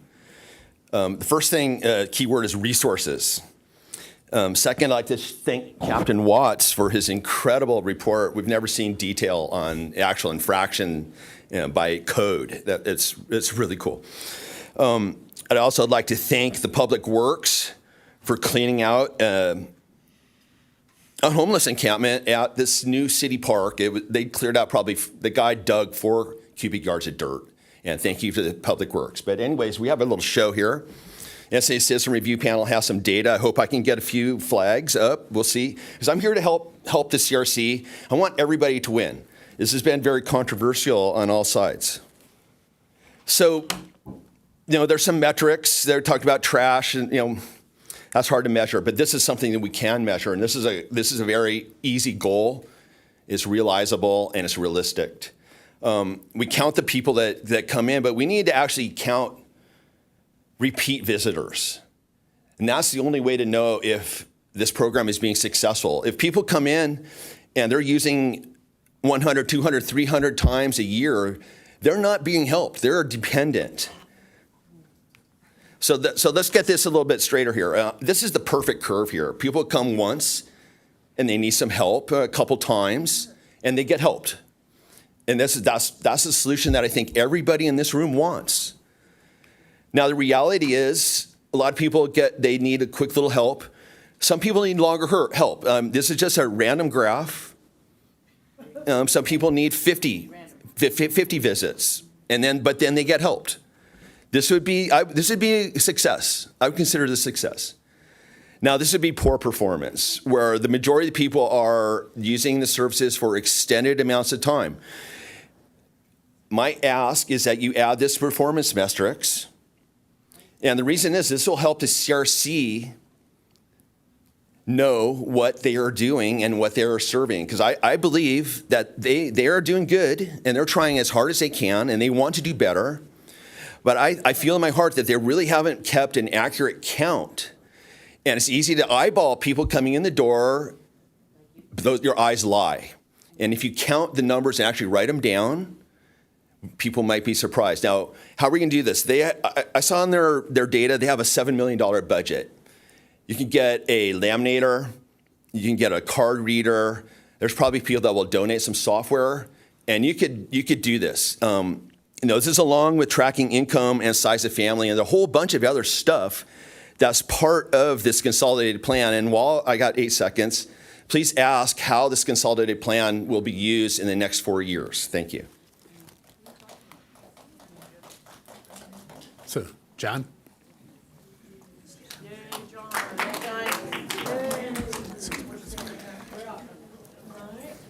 Good evening, Mayor Ehlers and council members. My name is John Van Cleef, and I serve as the CEO of Community Resource Center. Foremost, I want to thank you for denouncing the social media depiction of human beings seeking help as rats and seagulls. I'm grateful you directed the community's attention to compassionate, productive dialogue that's focused on solutions. Thank you also for the unanimous recommendation on March 12th to fund CRC and the other applicants through the Community Development Block Grant and the city's general fund. My comments tonight will focus on two things: a description of who benefits from CRC, the CDBG funding, and concerns about the exclusivity of proposed language in the current draft of CRC's subrecipient agreement. The beneficiaries of CRC's program have largely been affected by inflation over the past 4 years, and the economic vulnerability of people leads to food insecurity, which is a leading indicator of financial struggles. In 2024, there was a monthly average of 410 unique Encinitas visiting CRC's food and nutrition program. Of that 410, 80% of them, 325, are housed. 46% are 55 and older, 56% are women. Typical profiles of the people coming to CRC for help are a 72-year-old widow living alone in the home she and her husband bought in Encinitas during the late 70s. She lives on Social Security and a small pension, struggles with rising utility bills, and worries about the imminent cost of deferred home repairs. Another example is a 41-year-old divorced man working full-time in retail and delivering food on weekends. He rents a room in someone's home in Cardiff because it's close to work and he has no savings. He's holding down steady work and staying sober, but the cost of living keeps him one financial emergency away from being unhoused. All of them come to CRC so they can put food on the table and direct their limited resources to other necessary expenses like rent, utilities, and medical needs. So thank you for helping these residents and hundreds of others like them with food. To the question of the performance obligations and performance monitoring, CRC is committed to maintaining safe and welcoming spaces in the delivery of its services. In principle, we agree with the intent of the draft language for obligations and monitoring that speaks to this issue. However, the conditional language includes vague requirements that allows for a determination of substandard performance by the city without specifying what those standards are. To best support our reporting accountability to the city, it's imperative for the performance obligations and measurements to be clearly defined and aligned with HUD's national objectives. Specifically, uniform administrative requirements state that recipients and subrecipients must comply with uniform administrative requirements that include financial and performance reporting, monitoring, and record retention. The current language appears to violate this requirement because CRC is held to non-uniform standards with the other recipients. Non-discrimination and fair treatment code states that recipients and subrecipients shall comply with all applicable laws related to non-discrimination and fair housing.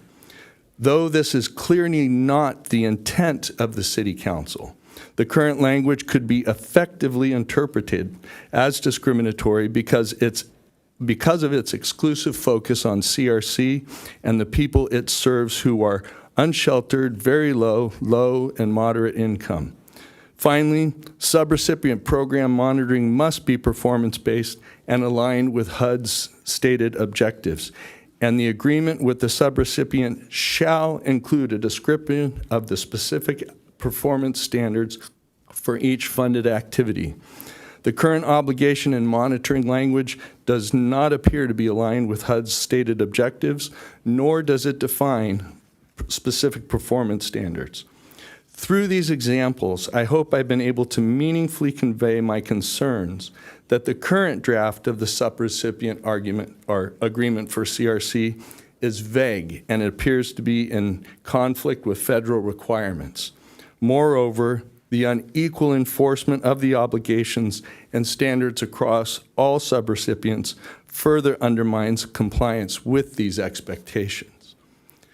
Given these concerns, I do respectfully ask that City Council direct staff to revise the proposed subrecipient agreement language so that the performance standards are compliant with federal standards, aligned with HUD's stated objectives, clearly defined, and consistently applied across all subrecipients. My intention in making this request is to ensure that CRC can demonstrate its commitment to the community and its accountability to you, our elected leaders, through clearly defined, compliant, and measurable outcomes. We are also available to work with and support city staff in fulfilling this request to the council.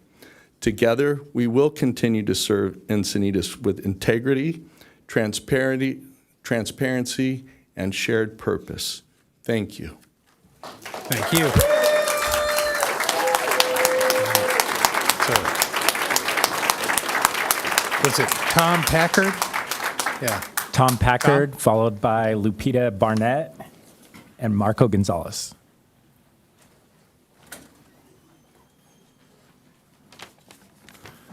Mayor Ehlers and members of the council, my name's Tom Packard, and I live in Leucadia. Thanks for your leadership in articulating standards of civility by forcefully condemning recent comments about the CRC. I hope this will help establish a norm of people treating all with dignity and respect in these challenging times. Please approve the recommendations regarding the CDBG plan. Funding for the CRC will specifically address homelessness, one of the mayor's top priorities. I hope you do go beyond the mayor's emphasis on enforcing laws and encouraging people to seek assistance, and will also give proper attention to the plan's anti-poverty goals of increasing the availability of affordable housing units, providing rental assistance, and providing needed services. The CRC's food assistance program and their other programs actually help prevent homelessness. About 80% of the people served by the food program are not homeless, but might be at risk. And I just have to add that I support what Scott Campbell and John Van Cleve said about performance measuring. I think that's very important that be done on not only this program, but really anything that you're doing as a city. Thanks for your attention and your commitment to this important work.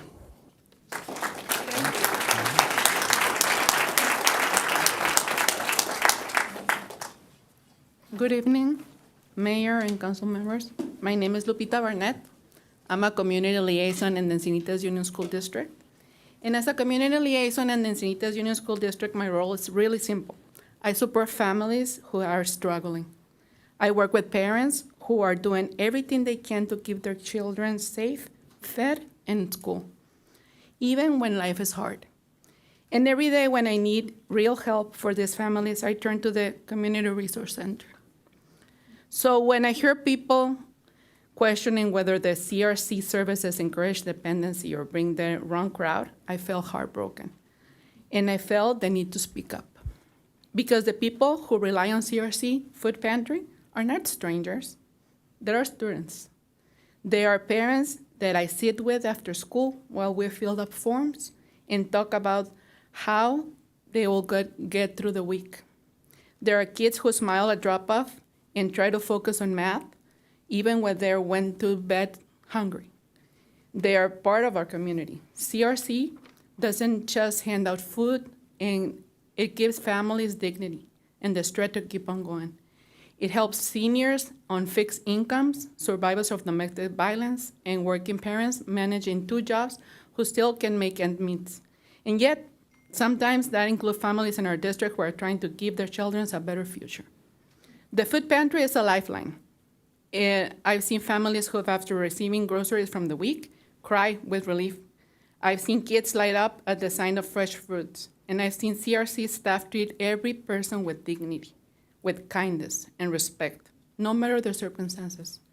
Turning our back on CRC or questioning its values send the wrong messages. That keep helping our neighbors in need is something to be ashamed of. But that's not how Encinitas is. I know Encinitas are care deeply, and I know that Encinitas understand the importance of your food security. And Encinitas that I believe is showing up for one another, especially when times are rough. We tell our students to be kind, to look for each other, to work as a team, that the CRC does every day for those people, for over 7,000 people a year. We should be proud of that, and we should support So as someone who stands in the front line with our families, I'm asking you, let's not look away. Let's stand with the CRC for our kids, for our neighbors, and for all of us. Thank you.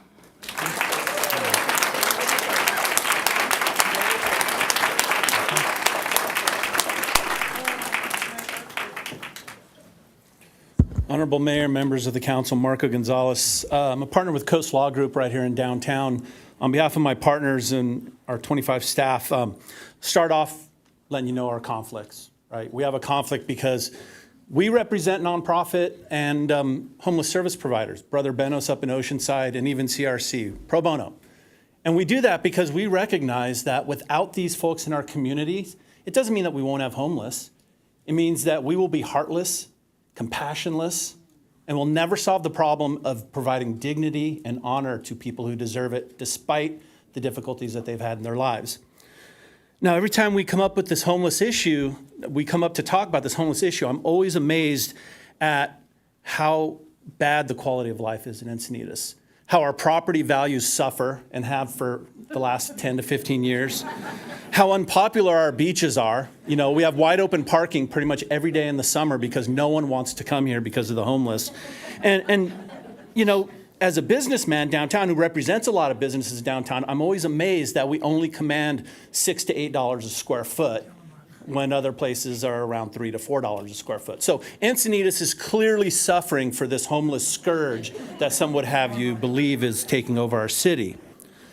I think Lisa Nava did a really good job of pointing out the absurdity of applying a condition to the CRC that you don't apply to the taco stand. I mean, if lining up on the street is a problem, one of my clients' shelter probably, you know, is one of the worst offenders. You go to First Street, you go to really any establishment downtown on nights when it gets popular, there's a line. As long as that line isn't impeding ADA access on the street, there's no reason why we should care. If anything, if you feel like there's a congregation that could be problematic, why don't we have the sheriff's department come down and meet people, have a presence. Smiling face from the sheriff's office does a lot to keep the peace. Now, I not only have a conflict, I also have a bias, right? The bias is my firm and my family. My wife goes once a week to St. Andrews to help with their food distribution. And the bias is against those people who have that disdain for other people. And I'll tell you one thing I learned representing Brother Benos, the soup kitchen that's been around for a little longer than CRC up in Oceanside, is hungry people are desperate people. If you're worried about homeless committing crime, I guarantee you a homeless person who can't regularly fill their belly is more likely to commit crime. And they're more likely to get sick and tax your medical establishments. They're more likely to get in fights. Anybody else get hangry occasionally? I mean, imagine just adding that to the other difficulties that those people face. I think the city supports CRC. You're seeing it here today. You have historically. Let's continue that.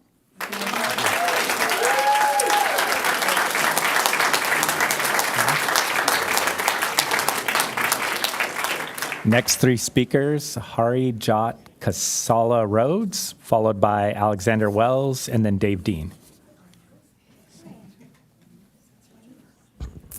I like to talk. Thank you, Mayor and council members. If I'm going to go somewhere, I'm going to speak. Unfortunately, I don't always plan ahead. I came to speak. I really appreciate what Marco said and what the Parkdale Lane neighbors said. I've lived in Encinitas for 10 years and I'm a renter. I spend more than 50% of our income between my husband and I on rent. What Encinitas provides to people like me and my family, I live on right near SDA, near Santa Fe, where you're trying to make it safer for people to ride bikes and walk. Yet it's more difficult for people in cars. I want to say, don't live in fear. Don't make policies out of fear. Make them out of love, compassion, and kindness. I want to also acknowledge Bruce Ellers was on the commission when I last spoke at council about a development coming up across our school farm at Ocean Knoll. And he listened compassionately, he heard us, and he wanted to vote for the protection of the people of Encinitas. And I want to acknowledge that because they are building those 10 homes, 5,000 square feet, taking away the school's view of the ocean. And I want to also acknowledge your proclamation for native plants, because every day I teach our children the value of our planet. And our planet cannot exist if we do not take care of each other. Our plants, our animals, and each individual, whether we're in need or we have a lot. And if you have a lot, take care of your shit, pardon my language, throw your stuff away appropriately, and don't take more than you need. Thank you.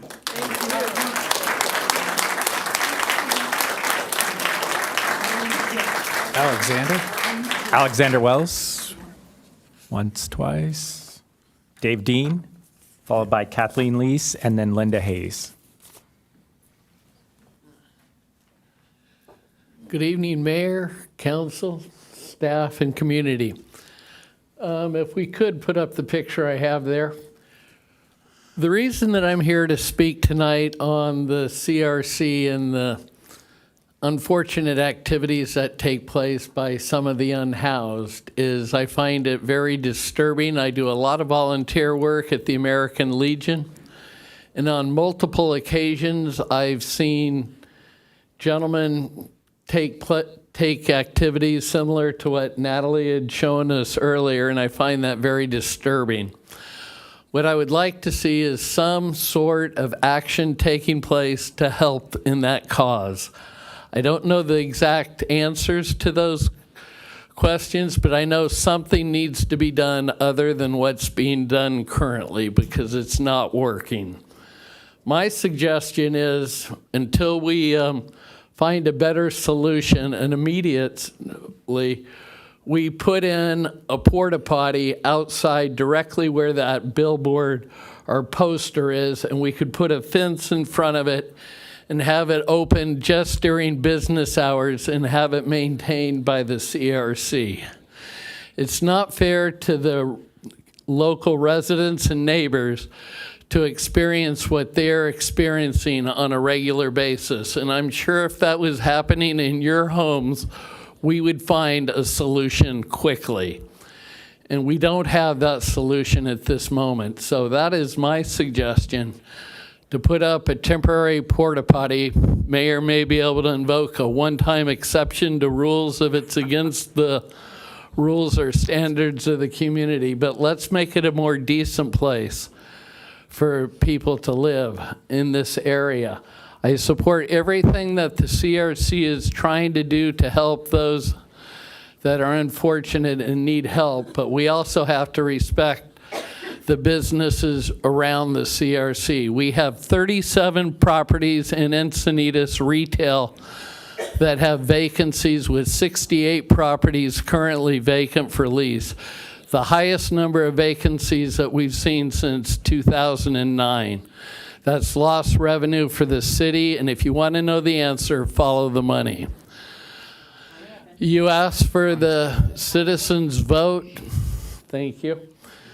When you ran for office. So now it's not asking what the citizens can do for you, but what you can do for the citizens. Thank you.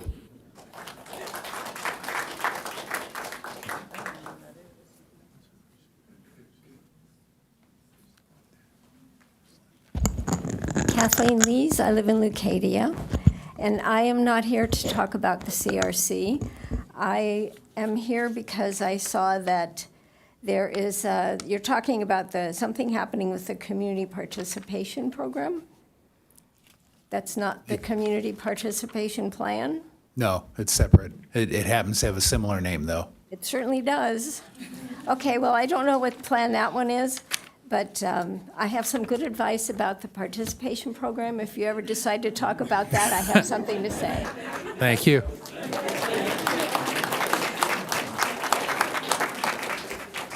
Linda Hayes. Linda Hayes.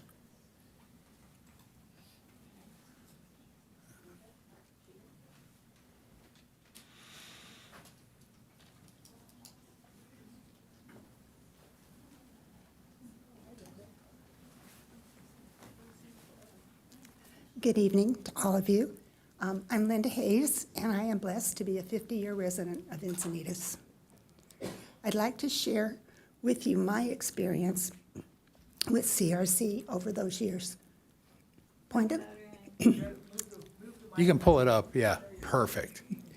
A point of information, CRC stands for Community Resource Center, a place to go for help in our city for the last 4 decades. I became aware of the presence in our community back in 1985 when I began volunteering in their holiday basket program, a dignified shopping experience for families who cannot provide a bountiful holiday for their own. My estimate is that over the years, CRC has served many thousands of men, women, and children each December. CRC's case management programs provide individuals and families with employment counseling, bus passes, motel vouchers, referrals to medical services, tax preparation programs, and most of all, compassion. Their ongoing food pantry is a place where those with food insecurity can come and shop in a welcoming environment.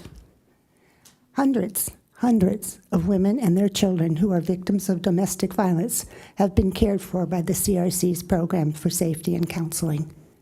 Did you know that the first California bilingual hotline for domestic violence started right here at CRC 3 decades ago? The three retail stores that CRC maintains provide both employment and affordable clothing and housing items for those in our community. Please see the big picture. Work with the CRC, the city, and its citizens to resolve this tragic homeless epidemic. CRC is not the enemy. They are a big piece of the solution.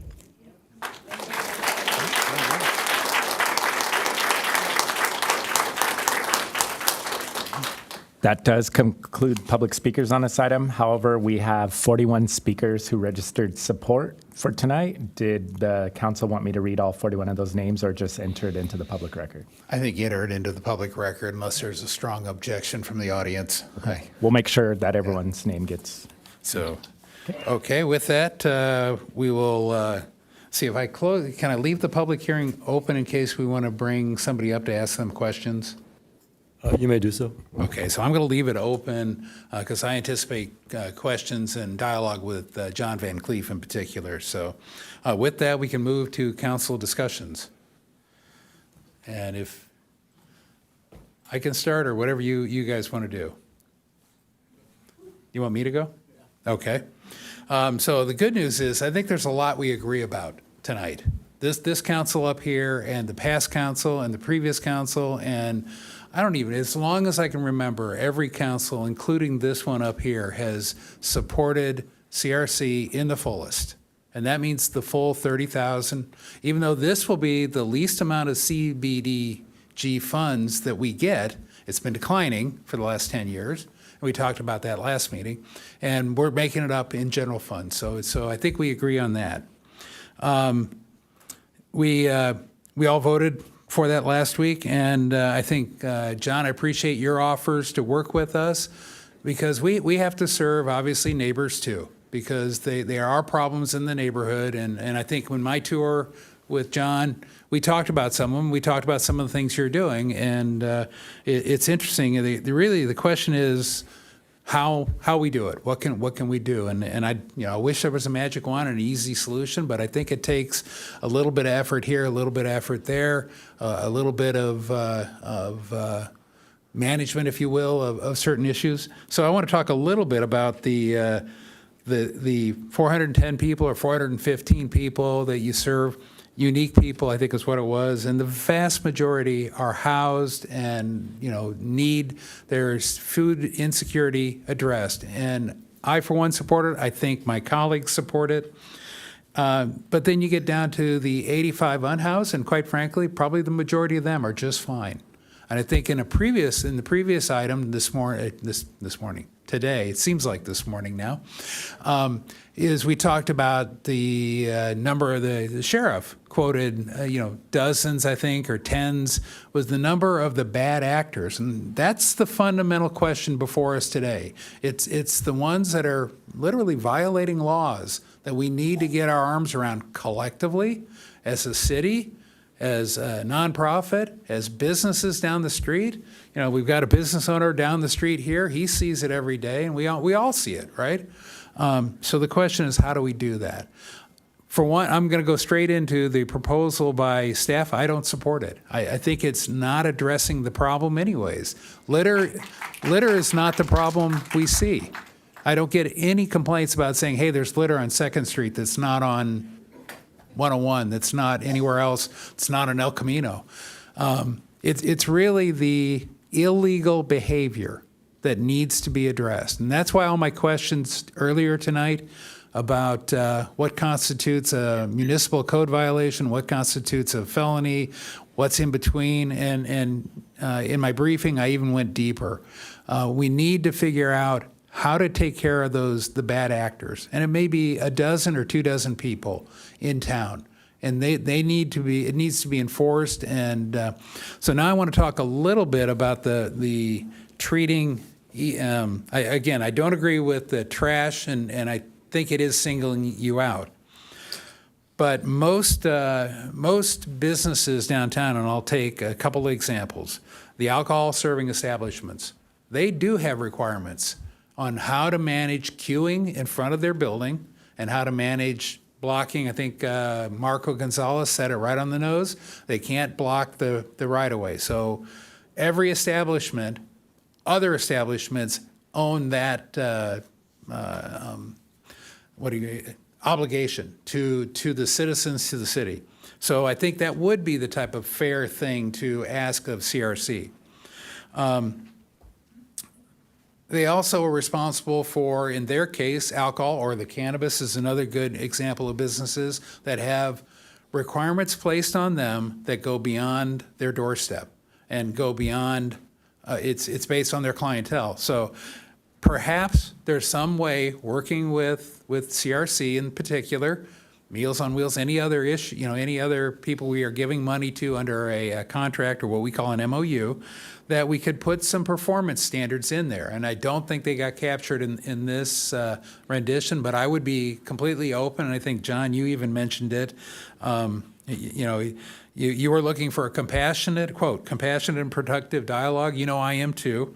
And I don't know the answer yet today, but I would like to get there. I think what's in front of me tonight is not right. So I'll pause and yield at that point so that we can let Councilmember O'Hara go and then Councilmember Schaefer after that. I actually think you hit the main point of what I was going to get to. But I think Scott and John, you're both on par with what you said about the accountability of the outcomes. I think we have that problem statewide. We've had that recently with, $20 billion going missing, and a veto by the governor to audit to find out where that money went, right? And so a lot of residents are looking for accountability. And one of the problems we have to the accountability is things like this report we've got here that says on one page that there are 1,056 Encinitas residents assessed, and then 3 pages later, it shows a diagram of 600. And so the information we're getting is just not being reported correctly. And whether it's the communication to the public or whether it's collecting, I can't tell you because I have to go with what's in front of me. And there is a problem with the accountability side of it. And I think that's what we're attempting to address. We wouldn't be here for the discussion if there wasn't something to talk about. That's the truth of the matter. I heard someone talk about fear, and I think fear goes both ways. I think we have a lot of people who fearmonger on the homeless, and it's horrible. I also think there's a lot of business owners who aren't here because they're afraid of all of you. It's true. It's true, and it's not that you want to do anything bad to them, and that's not what I'm saying. So But fear goes both ways, and we see that across this community at the moment, and it's unfortunate. And we need to figure out how to work together, John, to figure that out. What is the dynamic that you can come up with that is better than this what staff has come up with, which I'm not really thrilled on either. But how do we come up with absolutely sure, if you want to come up, please. Yeah, that's why I left it open, exactly for this dialogue. I think one of the most important things to really begin advancing real solutions and addressing the variety of people who are experiencing homelessness and understanding, as we've talked about, from the 85 to the 15, right, and addressing people who have repeated behaviors. There's one assumption that's made is that people experiencing homelessness in Encinitas come to CRC for help. That's not always the case. And so I have been advocating for the creation and management of a by name list and working with the by name list with the different providers, with the sheriff. I've even heard recently with fire and the city, the county outreach workers, PATH.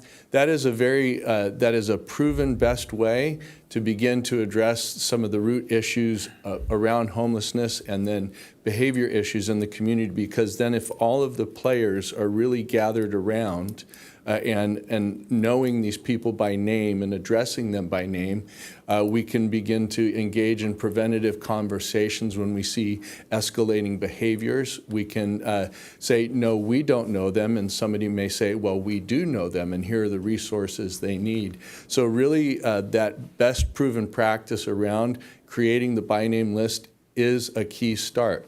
Yeah. So what do you think holds us back from it? Because Carlsbad does that. We've just started, and we're working on that in Carlsbad, and it's working quite effectively. And I know throughout San Diego County as well, with the Regional Task Force on Homelessness, moving toward functional zero with our homeless populations for transition age youth, veterans, and seniors, it's proving to be effective as well. So that is a best practice proven standard that is effective. So how do we take that to the next step? And instead of doing this paragraph, make something like that official and make that part of this. I don't know that this, I think if we were to make this a part of an agreement, we would participate in this without it being a part of the agreement. I've been advocating for it for quite a while now. And so let's do it. And it really is on the city to really convene that group. And so, yes, let's do it. Yeah. Great. And we've gotten away from what the CDBG is for, obviously. But I think some way of figuring it out. And how do you propose we use that list to support the residents and the businesses down there in general? Well, where a by name list becomes very effective, again, is in individualized attention. And so as we engage with people and we, we see escalating behavior, we see out-of-pocket behavior, as we begin to address with each individual as a human being and begin to specifically meet their needs and help them along the way, we help the businesses and we help the community.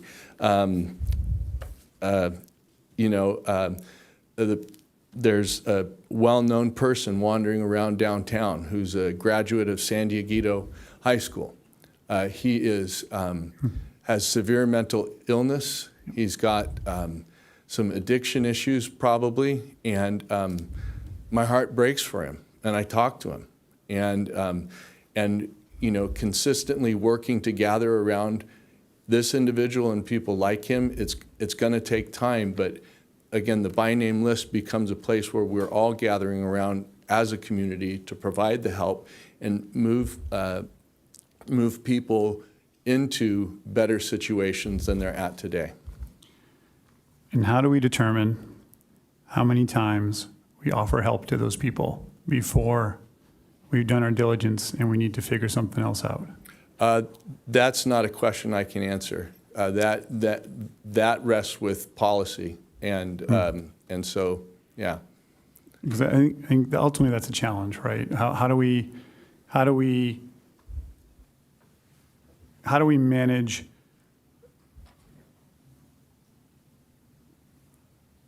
the person who's off premise, who says they're going to CRC, they're going to get help, they're on the list, we've helped them a bunch of times, and they either don't show up or they don't take services after the fact, or they keep the same repeated behavior. And I think that's what we're up to figure out, right? And that's, So with the services, I think one of the questions I hear behind that is we do have a code of conduct that we do hold the people who come to us for assistance with. And we've been regularly engaging with them to remind them that coming to CRC is also about being a good neighbor and talking to them about their behaviors. There are times when if they are violating the code of conduct, there's progressive accountability for violating that code of conduct, which can lead to temporary, long-term, or permanent suspension of service. So there are those things that we do have in place to address kind of concerns around behaviors with people who do come to us for service. Again, presuming that we can't presume that every person comes to us for service. Should I make a suggestion? yeah, I'm coming back to it. Oh, okay. I just was going to say if we can go once through. Oh, when you're ready. When you're ready. I'm not cutting you off. Yeah, no, I just, I don't like our list of our agreement that we put out there. I actually think it's from a business standpoint, I had a business downtown, and every morning I went out and I cleaned out the front, I washed the windows, and I made sure it was clean. I think that's good business, aside from what we're talking about up here. So I'd hope that you would do that regardless of whether we have this or not. I expect that you do. We do. Like I said, I expect that you do. So, I think when we get back to what this is about and what the main CDBG is, it's about these 415 families, right? I grew up with a mom who worked 2 jobs and put herself to school at nighttime. And I was a latchkey kid, and we had breakfast nights. And we had breakfast nights because we didn't have any food. So I will put you, we will get these 415 kids, or 15 families food. We're up here, we're all dedicated to that. For me, it's personal. But I also have a responsibility to my residents and my businesses. And we need more than we're getting from you is what we're told. And so we need to figure out how to do that. Yes, sir. I yield. Thank you. Councilmember Schaefer. Yeah, and to kind of echo and go on the same spot is this is not this is about a very small percentage, and it's just kind of one of the reasons I asked Captain Watts that basic question, because obviously we knew you guys are in the crowd. It is, I think the work that you guys do is it's God's work. You guys are out there doing work for people that actually need it. The last woman that spoke used to change my diapers. I mean, I love what you guys provide. I know her stories. She's a good family friend, business partner of my parents, but it's the 1% that's causing the biggest issues and the only issues really for everybody. And because of the nature of how your business is ran, it attracts at least the attention as of right now. We can't say that every single one of them come there for services. We can say a percentage does. And somebody made a comment on don't make a decision out of fear. I don't have the fear for it, but I do have an email box full of emails telling me how people are going to Carlsbad to do their walks. People are not going downtown. They do not want to go to Swami's. They do not want to go down near the portions of 101 because of specific individuals. Again, 15. So again, it's not you as a community, as a CRC, it's all of us, but we need to find a solution for those 15 people that are causing so much disdain for 61,000 people living here. We just can't have that. We just can't have that going on. And so whatever we can do, because you guys are a touch point, maybe not to every one of them, but to the people that walk alongside them. And there is a community within the homeless community, or the unhoused, sorry.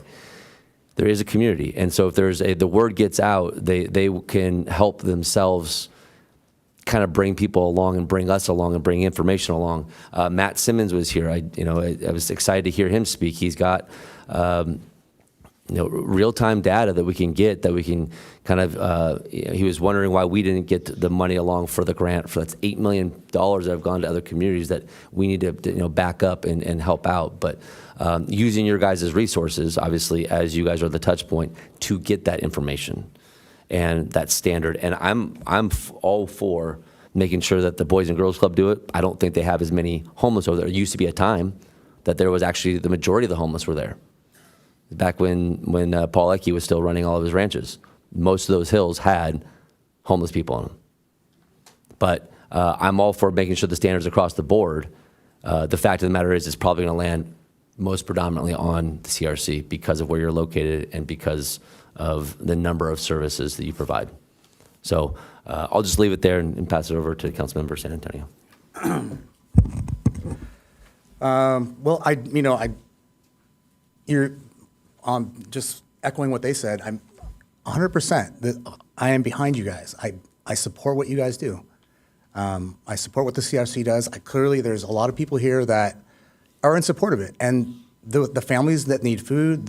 And like Luke just said, the 15 or so, or Captain Watts that said that are, the ones causing the trouble or that are in plain view.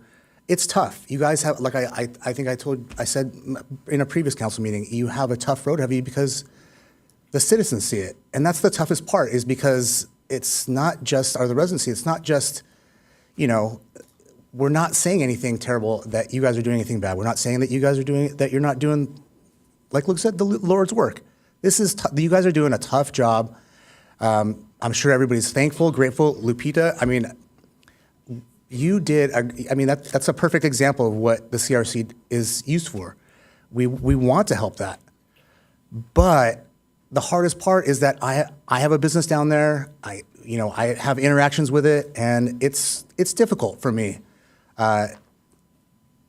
Because like I said before, it's the first thing people said once I got appointed was, what are we gonna do about this homeless situation? And it's a national thing. I understand that. We don't have the biggest resources, the biggest pockets to help fix this problem.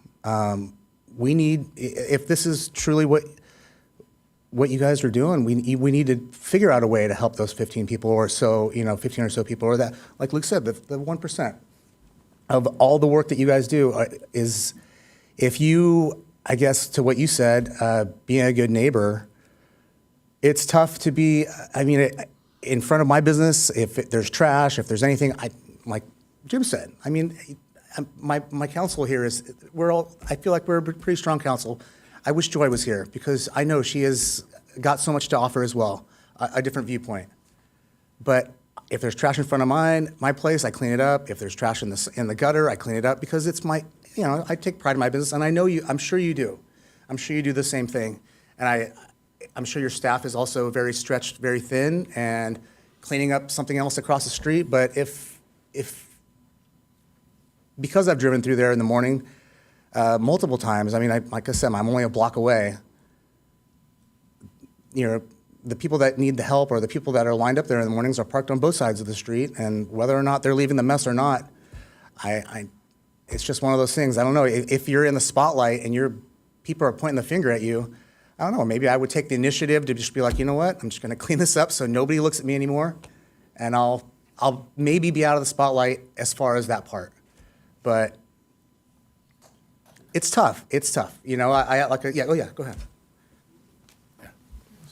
So thank you. To the issue of litter on 2nd Street, our staff and our volunteers every operating day, we don't just walk the street in front of our buildings, we walk both sides of 2nd Street between E and F. And we take responsibility not only for litter, some of the people who may come to us for help, but also for litter left by others walking around. And so we do take that responsibility and care. And then, sorry for taking the liberty, but I think we're having two conversations here. One conversation is a citywide strategic plan to address homelessness in the city of Encinitas. The other is CDBG funding to support the food and nutrition program.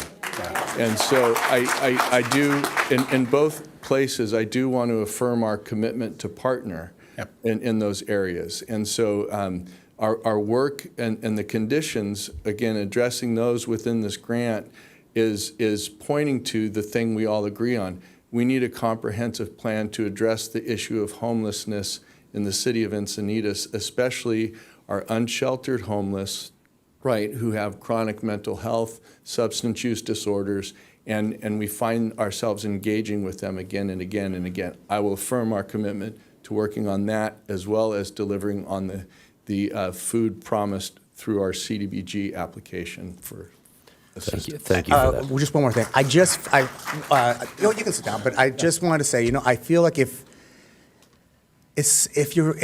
and I understand that it's this 1%, but if you just, and this is just a thought. I mean, it's like if you took the spotlight away from just that little bit, it's like, what would the citizens say, or the residents see? The residents and the business owners would see the grid work you do.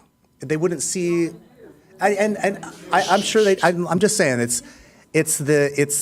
well, then who are the ones talking to us, telling us that, hey, we need to fix this? There's another side to it. There's another side of the coin. Yeah. There's another side of the coin, and that's all I'm saying is that if you took the spotlight away from that, and everybody would be like, oh, well, the CRC is doing great work. What's the problem? Yeah. And that's all I'm saying is. We listen. We need to listen to each of the council members, and thank you, John, for coming up. And And the fact of the matter is that hang on. I think I'm in before you, but are you done? Oh yeah, I'm done. Okay, so quick, I'll let you go. I'll be fairly quick. I've got a couple of things that we're really the 1 to 2 dozen bad actors is what I keep hearing. It's what I've always thought. It's what I campaigned on too. It's not the food insecure that aren't even homeless yet. I love the fact CRC is helping prevent that and helping families that are in our school district. Absolutely. And I don't hear any difference here right now. So I got a question for staff. I really want to address the illegal behavior. That is where the rubber meets the road for me, and that's where we get into what can we enforce.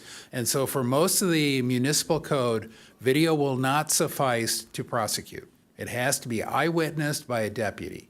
And there's where the problem falls, right? You can't have deputies following everybody around all day, downtown and El Camino and everywhere. We just don't have the staff to do that. So the question is, how can we get there?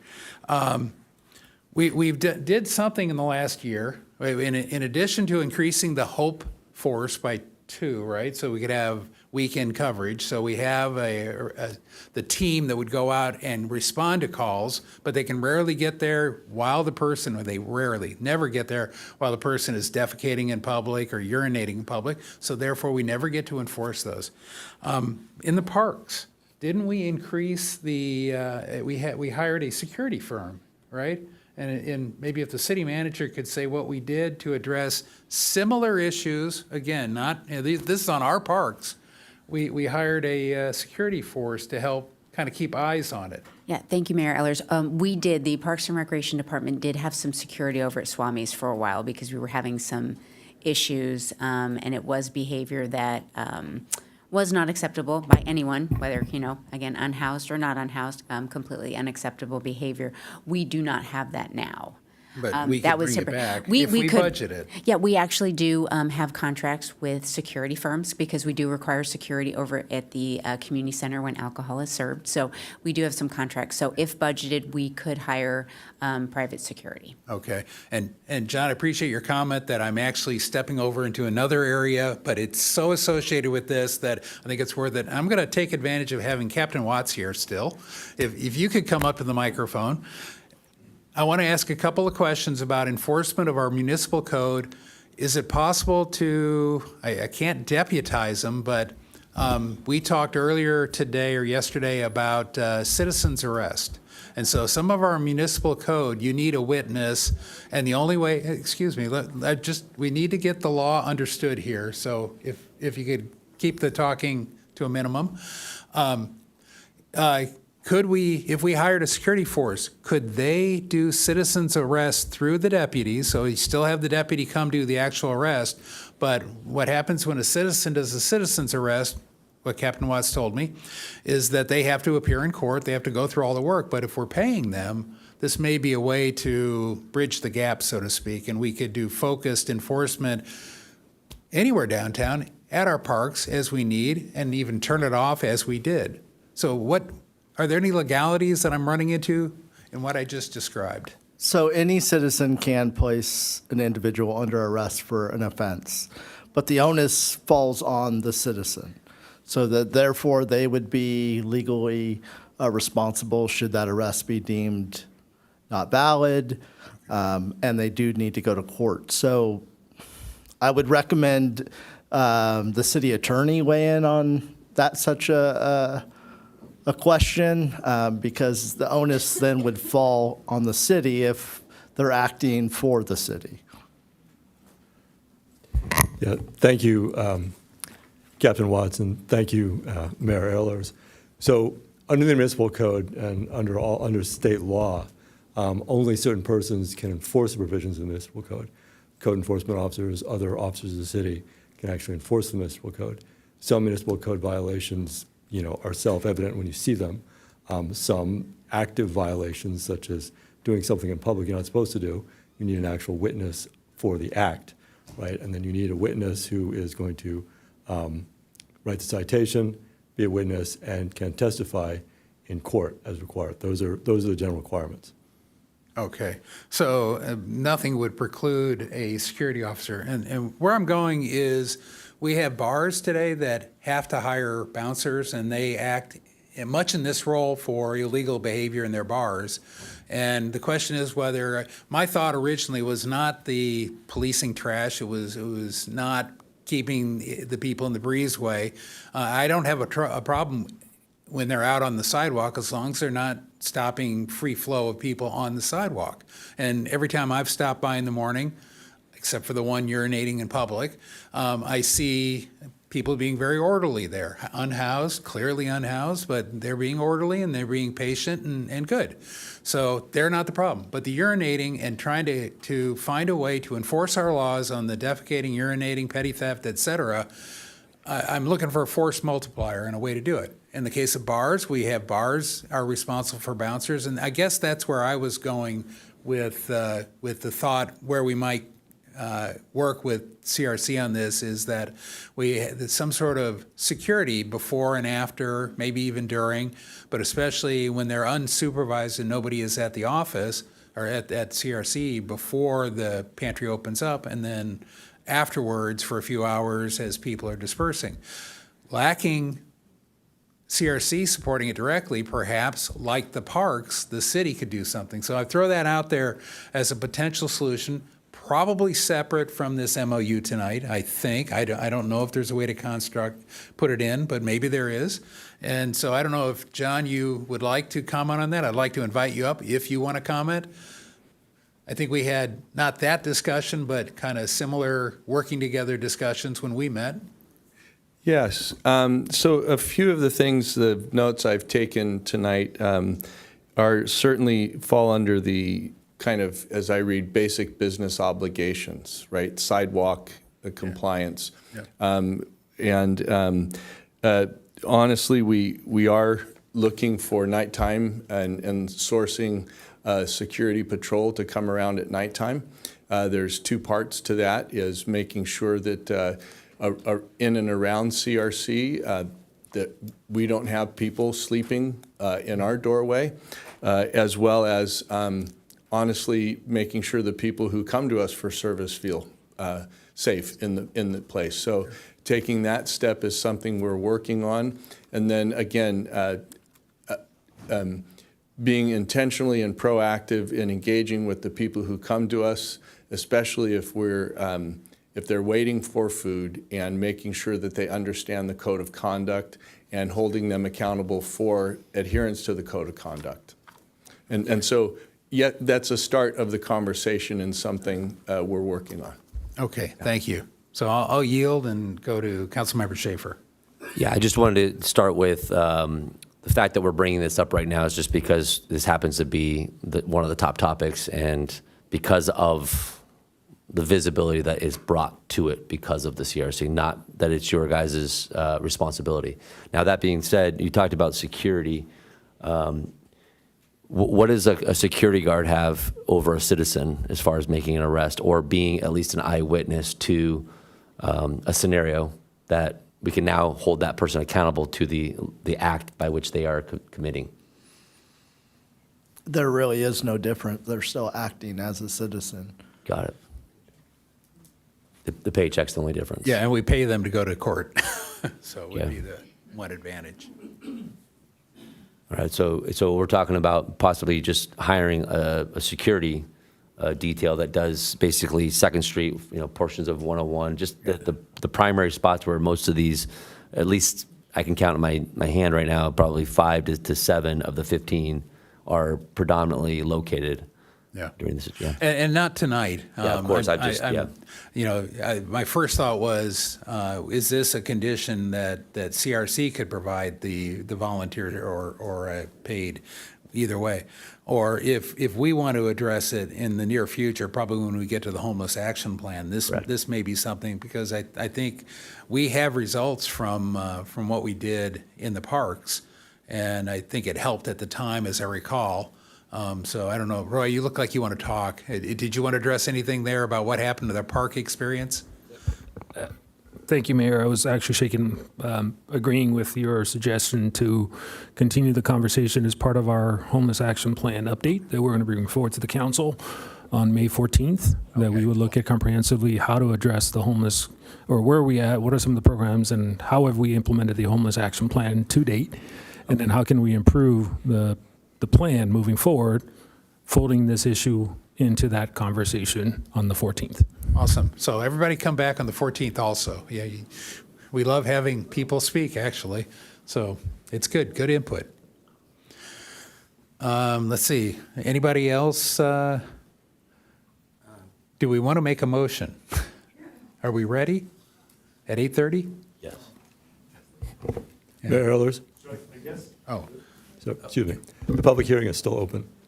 Okay.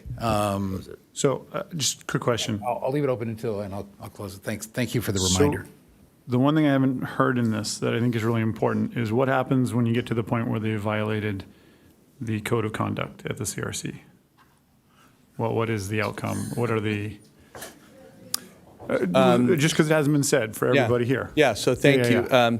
So we do have escalating consequences surrounding the violation of the code of conduct. So oftentimes it will start with a one-day suspension, right, and move along, and that will usually correct behavior issues. Then it can escalate to a week suspension. We've had people suspended for a month.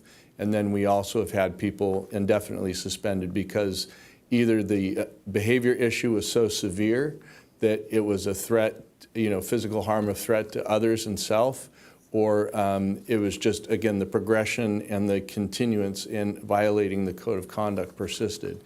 And so we aim to be appropriate and measured in enforcing the code of conduct and the suspension of service, but it does happen on a regular basis. So garden variety would be two people who are having a heated argument in the breezeway. They start yelling and cussing at each other. People feel afraid. They have to go. And that one is usually it's just a bad moment between two people. Where do you send them? It depends. Some of the people who leave CRC live in the community, so they'll drive and go home. There are people who are unsheltered who are in the community, and they go back to their place where they're sleeping outside. If there are serious issues around that, we do engage with the sheriff department, and we will have deputies come if again, there's escalating behavior and a sheriff's response is appropriate to the situation. I think that's a helpful answer. I appreciate it. I appreciate that too. Because listening to all this, it's not what happens at the CRC, and it's not the 415 families we're talking about tonight. But if we're getting into this conversation, it's what happens when they're not there. It's what's happening when they're outside the doors of the CRC. Yep. With this smaller population, or whatever it is, that I think the conversation needs to be carried on to figure out how we come with a solution to make sure when people leave, whether it's the CRC, whether it's St. Andrews, whether it's Faith in Action, whether it's Brother Beto's or downtown where Luke and I visited, or Father Joe's, right? It's that when they leave these locations, where do they go? What are we doing for solutions for them? How are we making sure that there's an outcome for them? Well, that's the compassion, right? That is a compassion piece. It's not like, hey, we fed them, off they go, which I don't think anybody's saying here. But how do we, and we get back to the accountability, how do we account for the fact of what happened to these people? Did they go back to their family? Did they go to a facility? Did they go to rehab? Did they go to stay in wherever they're staying, right? Because ultimately, I think that's where the problem arises. It's from where they come from, either on their way to a resource. It doesn't have to be CRC, it could be any resource, and on their way home. And that's where the challenges happen, right? I don't think the sheriff's department. Shh. Thank you. It's out of order. I don't think you're not called to the CRC very often, right? So I think that's what we have to, and I guess that's where I get back to, how do we work together to fix that? Because that seems to be where the wheel is broken at the moment. Okay. And not at the CRC, across the board in the state, but here in the city, it seems like you're a willing participant to fix that or work on fixing that. Yes, sir. Okay. So. I'll just finish up. Can I just finish up with one thing? Yep. I'm up here. I'm a business owner. I'm a father. I'm a husband. I know what you guys do. I know. I feel like you guys are looking at us up here like we're heartless or we don't care. I wasn't going to share this, but I might as well because I feel compelled. I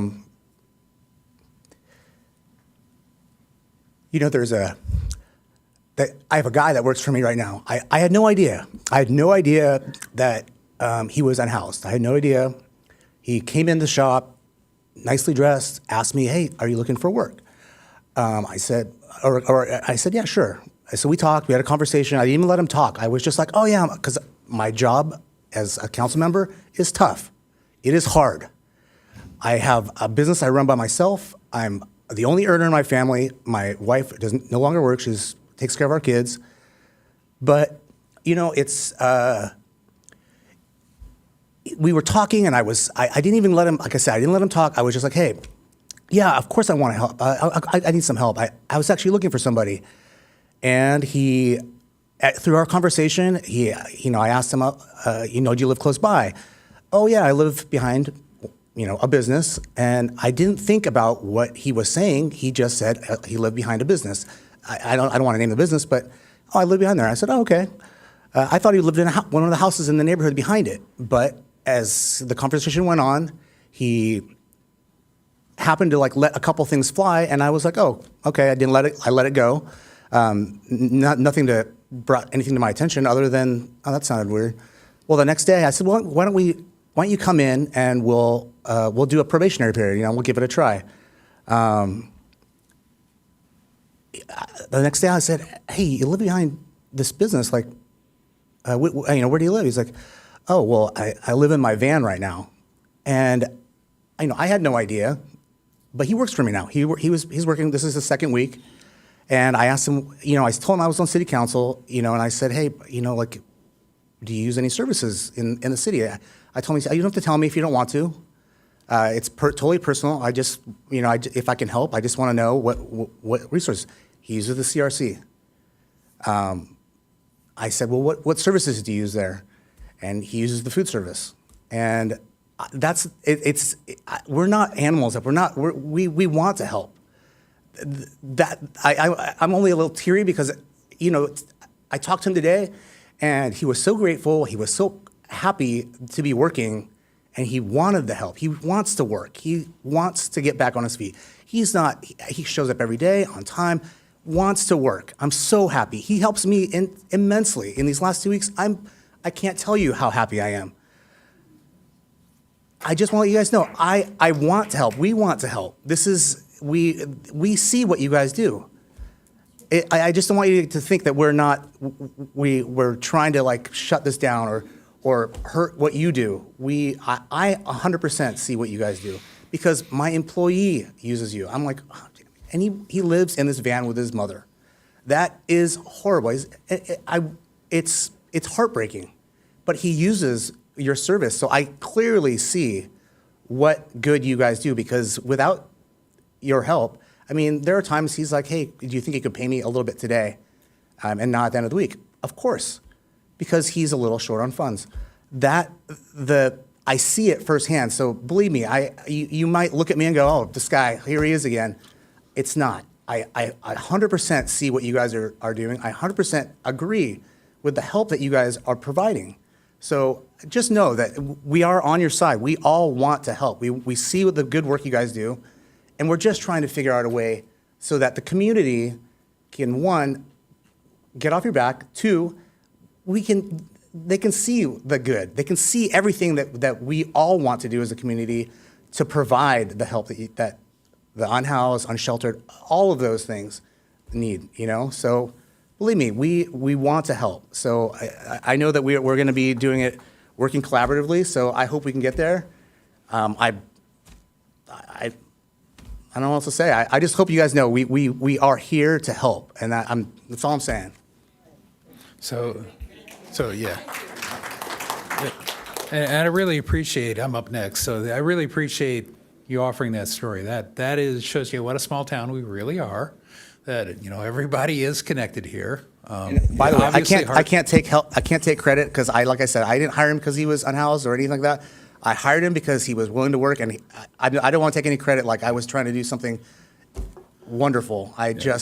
He was just a guy that was looking to work, and I needed it. So as long as you guys, I don't want to take any credit like I was doing something crazy. So I'm going to close the public hearing because I think we've hit that point. I'm going to ask if anybody. I'll offer a motion if nobody else will. And we have the item of the funding in front of us, and I think I would offer that we pass the funding, take out the requirements for litter cleanup, and what was the other one that I didn't think was appropriate? Yeah, the waiting area. And having to be in the waiting area. All the other municipal codes still apply, can't block the front pathway, and that we continue working together with CRC when we get back together to talk about the homeless action plan on ideas such as patrol or a security patrol in whatever form we could come up with in that noticed meeting that we have with the bigger picture. So I'll offer that as a motion. And we do, and if I could add, well, I won't add it to the motion, but we do appreciate what you do immensely. Second. Okay, I've got a motion and a second. Is there any further discussion?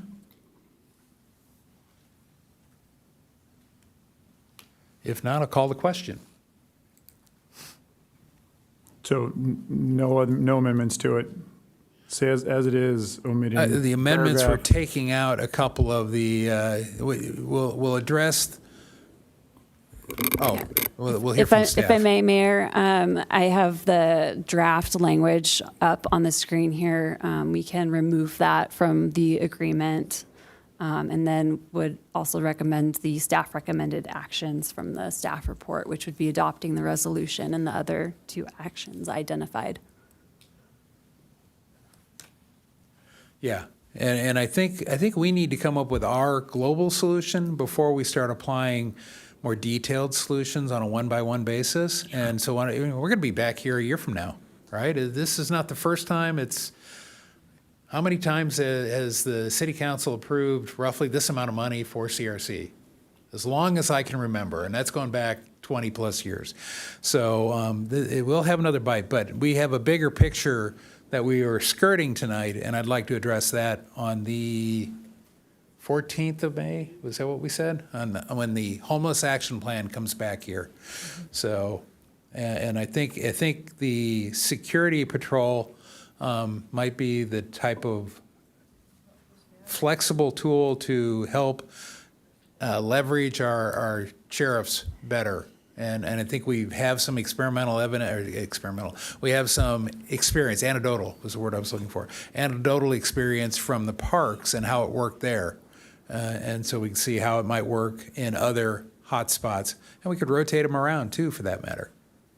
So that's the motion. Any other comments from staff? And I got a motion and a second, so call the question.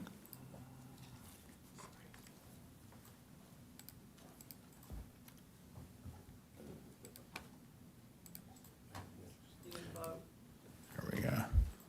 Takes the computer a minute, so. That motion carries unanimously with Deputy Mayor Lyons absent. Thank you.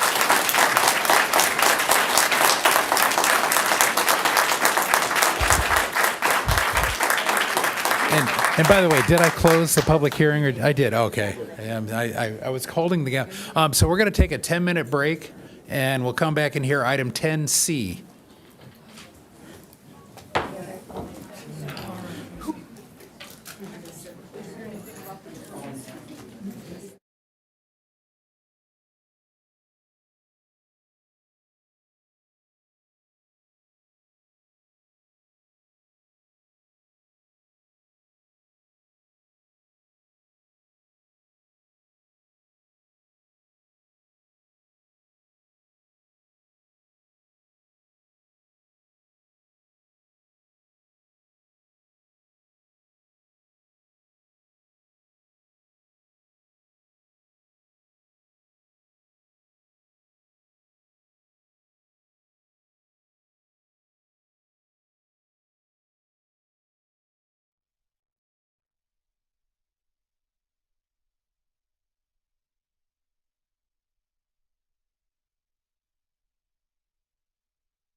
If council could start making their way back up here.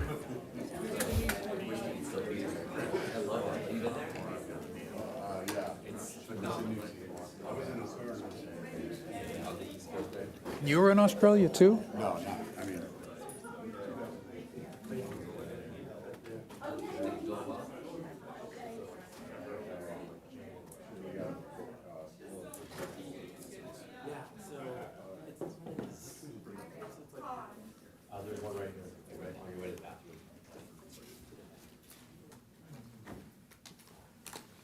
Wow, it's a lot quieter.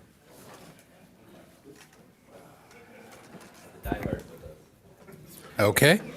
We will come back to order here for item 10C, the legislative policy and priorities, review and discussion for potential updates for the 2025 legislative season, and two or three legislative position letters submitted, legislative position letters submitted to City Council for opposition.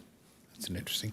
And the contact person is Assistant to City Manager Yum. With that, we'll start a staff report. Good evening, Honorable Mayor and Council members. Tonight, I have item 10C here with me. I also have Jonathan Clay from JGC Government Relations and Roy Sapal, Deputy City Manager here. The recommended actions here before you are to review and discuss the legislative program and provide direction to staff for changes to the 2025 legislative policy priorities, approve opposition letter to SB 79 transit-oriented development, and approve opposition letter for SB 677 housing development streamlined approvals. Every year, the California legislature and the United States Congress introduces hundreds of bills, many of which have the potential to directly impact the city of Encinitas. As these bills move forward, it's important for us to track them closely and to speak up when legislation either aligns with or conflicts with our city's strategic plan and community values. To help us do that effectively, the City Council has adopted a legislative program known as City Council Policy CO24, which guides us how and when we take formal positions on legislation. Under this policy, all position letters are placed on the City Council's consent agenda before being sent out. This gives council members an opportunity to review, comment, or request changes. Once approved, staff continues to advocate for the city's position until the legislation is either signed into law, removed from consideration, or amended in such a way that our previous stance is no longer necessary. For time-sensitive legislation, when there's not enough time to bring it to an item to council before a deadline, the mayor is authorized to sign on behalf of the council, as long as the position falls within the scope of our adopted priorities. These letters are then brought forward at the next available council meeting for your awareness and comments. The city currently has two legislative consultants, one for state legislation and another for federal matters, who support our efforts year-round. And the public can access a full legislation tracker spreadsheet anytime on our city website. We presented a legislative update to council on March 19, and tonight we are bringing forward legislative policy priorities, which is attachment A of the legislative program for council's review, discussion, and direction. This is an opportunity to evaluate the program and to determine whether any updates are needed. In addition, we have three bills tonight for the City Council's consideration for discussion.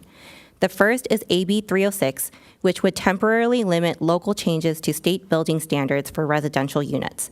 From June 1st, 2025 to June 1st, 2031, cities and counties cannot modify these standards, such as green building requirements, unless the California Building Standards Commission determines the changes are necessary as emergency measures to protect health and safety.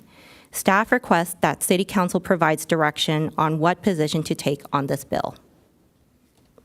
The next bill is SB 79, which would require cities to approve higher density residential projects up to 7 stories near public transit stops, regardless of local zoning codes, limit the use of local development standards on the proposed project, and allow transit agencies full land authority over residential and commercial development on property they own or lease. The proposed city's position on this bill is to oppose. And finally, SB 677 would limit local government's ability to impose objective standards on SB 9 projects within 1,750 net habitable square feet in the floor area.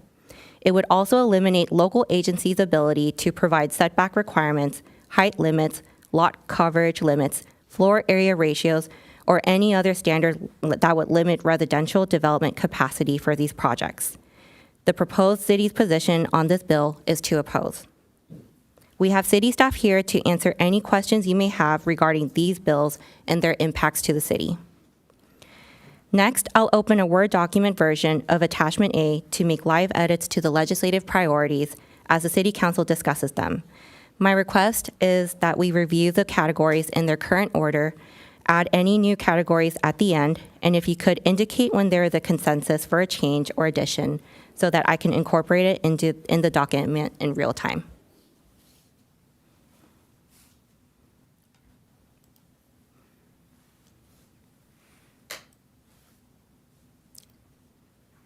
Does that conclude your staff report? Yes, thank you. Okay. Do we have any preliminary questions about the staff report? If not, I just had a quick question that I overlooked in my briefing. Is there not a letter or an expression to override 306 as well? Do we not have that? We currently do not have a letter for AB 306 just because we wanted to hear the City Council stance for that bill. The other two are time sensitive, right? Yes. That is correct. yeah. So, okay. So any other clarification? How many public? Just one. So let's do the one public, hear from the public. And who is it? Lena Thompson with a time donation from Ellen Burr.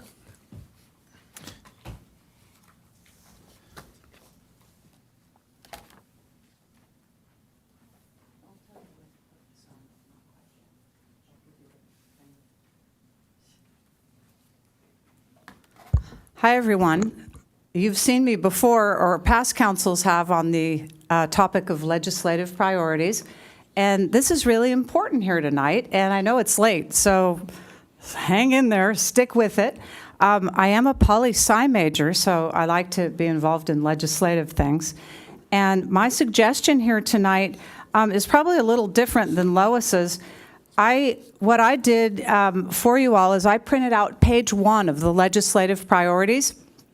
And what I'd like to suggest, not yet, is that what you look at is really page 1 and your key bullets if you're having to deal with the 2024 priorities as it is, because those were of prior councils and they weren't actually democratically formulated. No one ever consulted with the public. They were kind of pet priorities.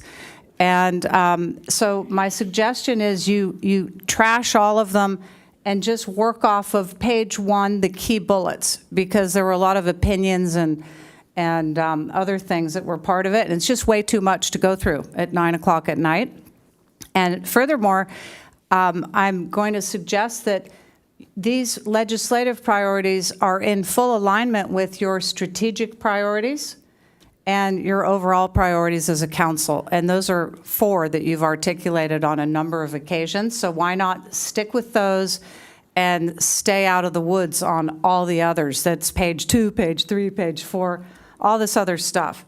So the other thing I would say is that, you know, with all due respect, the last council, those other pages that were in here, and then the legislative priority letters that were sent to Sacramento, they dealt with topics that, you know, the public in Encinitas probably wouldn't support, like transgender surgeries for youth. I mean, it was hideous, some of the letters that went out. So the fact of the matter is there's probably 200 bills you could currently be opposing in Sacramento. And it's mind-boggling the number of things that are coming out of one-party rule in Sacramento right now. And so how you're going to actually tackle that, you heard from the legislative analysts 2 weeks ago, the consultant that we're working with. It'll be virtually impossible to tackle all those housing bills. So that is part of the challenge. So another reason why, keep your list short. And Lois, go ahead if you would, please. Thanks. You could put up what I was suggesting here. And in terms of prioritizing, I'm going to help you out here if it makes any sense at all, because no one else is here. So I've got the mic and a time donation. And what I've done here on page 1 of the 2024 document that you're working off of, that again, I recommend shredding all the other pages, is I've prioritized number 1, support public safety. After all, that is the basic duty of government. And that's what you're all here for, and we're counting on from all of you as well as staff. So I think that needs to be number 1. It's kind of lost in the bullets, but at least it made the list. Number 2, protect local control.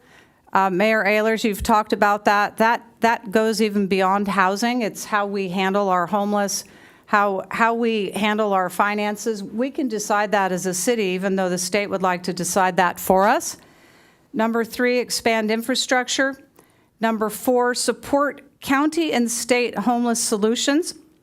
And I realize that you're going to be talking about that on May 14th, but I think it's important to have in here, 1, because it is one of your strategic priorities, and 2, because we should push a lot of this responsibility as well as fiscal burden on the homeless topic to the county and to the state. We can't afford it as a small city, such that we are. And then you'll see I've got number 5, 6, and 7, and 8. And I want to highlight that we should really be supporting Encinitas youth. I don't see Encinitas youth in these strategic priorities. And by golly, that is the future generation and the people who are going to be sitting in your seats. So I'd like to see supporting youth on there. And that's protecting youth against a lot of the bad stuff that's coming to Encinitas these days, like cannabis and fentanyl and the homeless in our downtown that these youth have to step over. So that would be my suggestion for you here. And I also do support SB 79, and that legislative bill had... Support or oppose? Oppose, excuse me. Yeah, thanks for clarifying. That's that hideous, the state, every city loses their zoning and planning control. And the thing is, that letter did need to be in today in Sacramento, so we're late. It had to be in by noon today in the legislative packet. So, and then lastly, I would like to also suggest 3 bills that this council does oppose. And those are bills where the state is, since the state has lost $22 billion of homeless funding, taxpayer money, $22 billion, what they're doing is pushing the responsibility now down to local jurisdictions and all the cities throughout California. And they're saying, you guys have to handle it. And so 3 bills of particular concern are Senate Bill 16, Senate Bill 606, and Senate Bill 634. And I'm happy to email that to you as a follow-up if that saves you time. And those are all hideous bills that basically allows the state, as a matter of statewide concern, to force our city to pay for homeless housing and all continuum of services, and that's a no-go. Okay, thank you. So I will go first on a couple things. I'd like to organize how we're going to go through this. I would recommend the following, that we go through the 3 bills first under, because we can. It's been agendized. It wouldn't even matter if it fit under the legislative lobbying policy. We could have our discussion. Secondly, go through the legislative priorities. I would recommend, I have substantial changes that I would like to make to this document. I would recommend that we go through it, discuss it at a high level here, and then appoint a subcommittee. And I would propose a subcommittee of Councilmember O'Hara and myself, unless somebody else wants to really volunteer to be on it. It's your choice. And that we take that offline and do exactly what was done in 2019 when there was a huge edit done. We'll keep track changes on, and we'll publish that when we come back at a future council meeting.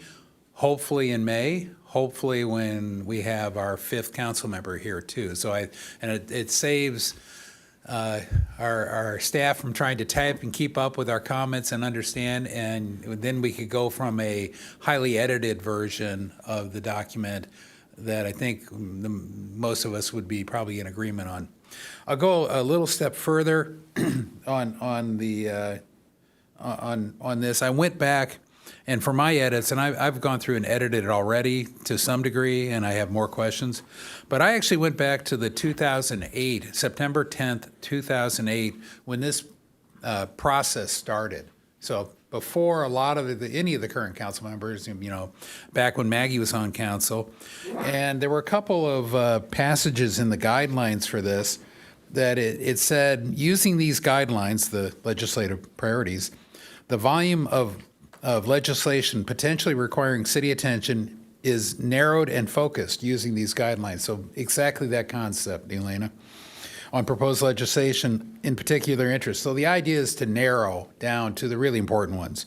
Another concept, again, in the original document here from this, was that generally the city will not address matters that are not pertinent to the city's government services, such as partisan, socially divisive, or international issues. And I think that's, I want to get back to the original, and I think since Jim and I were Brown Act buddying on this, I have a similar-minded person that's the approach we would come from. This is really, since being elected in 2022, I had one other chance to review this document, and I did the kind of the same thing. That's where I first found all the source documents. And local control of land use ordinances had been completely stricken and taken out. And I was able successfully to get the last council unanimously to replace it. But I had a lot of other edits I wanted to do. So this is really my first opportunity, and this council's first opportunity to look at it further. So I would propose that we'll do what I did, or we'll do the individual bills, and then we'll come to this and talk in high level, give us your input, and if you agree, we'll do a motion for a subcommittee. So with that, do you have any more on the individual bills, or we just handle them one by one? We can handle them one by one. Okay. So I would propose we start with SB 79. Even though as I understand it, maybe Jonathan, you could fill us in. Did it go to the committee today? And No, it hasn't been heard yet. Excellent. So I think technically today at noon or 5 o'clock was the deadline to get letters in for the analysis. Lots of cities, jurisdictions are opposing this measure. We will still be able to actually testify in the hearing and provide our voice in the process for that, depending if the council takes a position or not tonight. Oh, okay. So we should. We have not missed the hearing. So with that, Councilmember O'Hara, you want to talk about SB 79? I mean, you don't have to go very far past who's proposing it to know that it's probably not going to be very good for us. And all I can say is thank goodness Senator Wiener is on his last term. So I'm fully opposed SB 79 to take away our zoning rights around Coast or Sprinter, regardless of whether they're good locations. That should be our choice, not the state's. Okay. Anybody else want to go? 100% agree. I couldn't agree more. I think I was actually going to propose that we just do a separate motion and approve SB 79 and SB 677 letters. Okay. I mean, it might if be you want to worth discuss it, it's fine, but. Yeah, I think let's just go through it. Sure. We'll be quick. Yeah. I think keep it organized and we'll just pop through it. I'll go if you. I 100% agree as well. So one of the things I want to bring a little historical perspective that I didn't see in the report, and that is this is the third attempt, if not fourth attempt by Wiener to get this full package. If you go back to 2018, SB 827 failed to even make it out of committee. It was so bad, but it was essentially what 79 is bringing it up to. That followed in the 2-year 2019 to 2020 SB 50. How many people remember SB 50? He tried to do the same thing. It eventually got watered down, and it did pass through the House and the Senate, but on the very last night, on New Year's Eve, and they didn't have time to reconcile, so it failed. And then the third attempt, it came in the Home Act of 2021, and that's how we got correct me if I'm wrong here, there was that and AB 2097, but it had to get watered down in order to get passed. And I went up to a conference in Yosemite called the Civic Well, and Tony Atkins was there, and she was unapologetic about SB 9 and about SB 50 or whatever this is. She even went as far as to say that Wiener was going to get everything in, and I didn't know the number at the time, but it turns out it's 79. So I am as adamantly opposed to this as I was to SB 50, SB 827, the Home Act, all this that's ripping our local control away from us. And so I just thought the history, third, fourth time's the charm, I guess. No. This is wrong. We got to stop it. I think of note too, SB 79 is extra damaging because it takes away the Coastal Commission when applied. And secondly, we would absorb all that housing and it would not touch our housing numbers. Yeah. None of the building it would allow, affordable, unaffordable, low income, anything would affect our RENA numbers. So anybody want to make a motion to approve the letter for SB 79? Approve the letter to oppose SB 79 adamantly. I got a motion? I'll second. Okay, motion and second. And we'll call the question. I got it first. So this is a yes to approve the opposition letter. That motion carries unanimously with Deputy Mayor Lyons absent. Okay. Now let's move on to 306. So I don't see a letter for 306 on here, but I would like us to draft a letter and send it opposing 306. It dives into our building codes and takes away our control of our own standards and zoning. So I strongly oppose this. I'll just simply say I agree. Yeah, I agree. And I believe that this is their attempts to weave in assisting legislation to minimize or maximize their overreach in all the other, SB 6 through 9, if you will, and it's just another way for them to limit us on a different area. So I oppose and agree with you too. I agree as well. Motion. Well, I think it undermines our general plan, which is something we talk about addressing and supporting all the time. So we are voting in support of our goals that we just adopted, and that this will help defend them. And to get a letter, yeah, make sure that we're motion to write a letter opposing AB 306. I'll second. All right. Call the question. Motion carries unanimously with Deputy Mayor Lyons absent. And let's move down to 677, SB 677. Exactly. I didn't know you could make SB 9 worse. Exactly. So I simply oppose it. Yeah. In fact, it is in line with our current legislative lobbying policy, because once I got the local control back in, it actually talked about, taking away, it's actually there. I could have written this letter under the current policy today that was adopted by the last council, in fact. 677 somehow underfunds an unfunded state mandate. That's how bad it is. Yeah.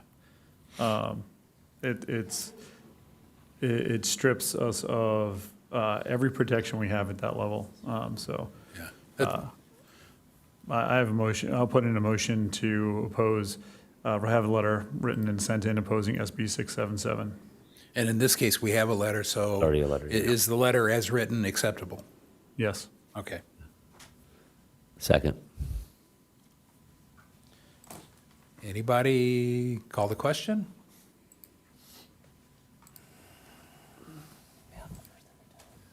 That motion always also carries unanimously with Deputy Mayor Lyons absent.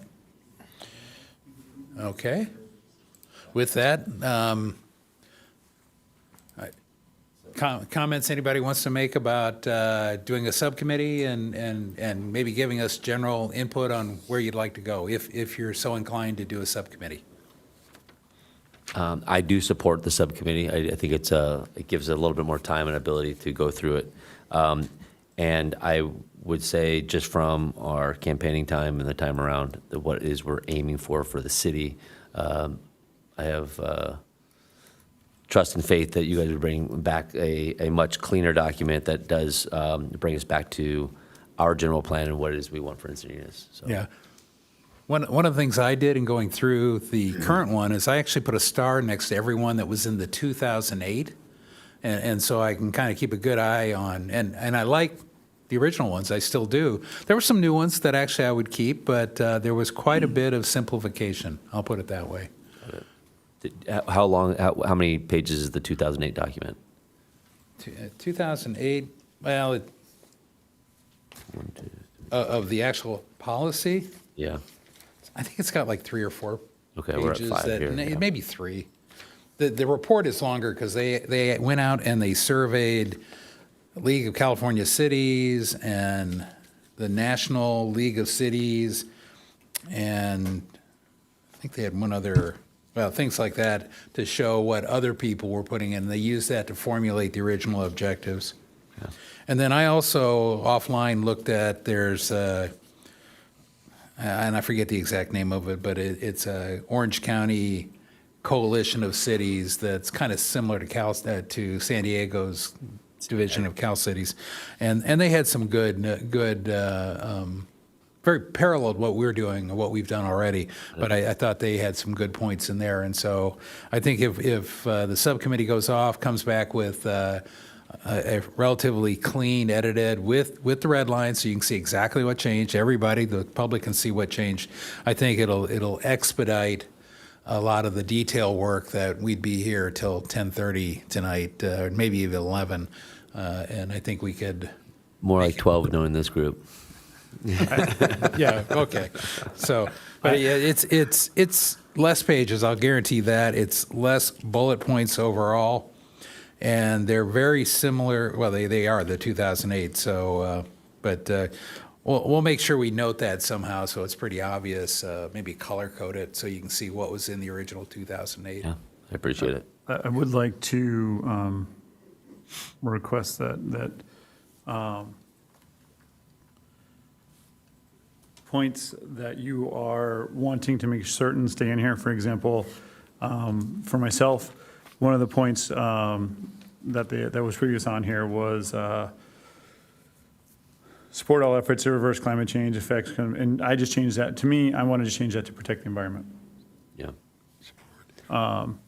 And so. Is that one of the main top bullets, or is that sub-bullet? It's a sub-bullet, but one of the top bullets on there. But I think, I'm just using it as an example, and I definitely, before the subcommittee goes, I would like to know if there are areas that you feel very specifically about or very strongly about how they would fit into this. If it is specific or something you feel you have the want to have it put a certain way in there so that we can take that in consideration as a subcommittee.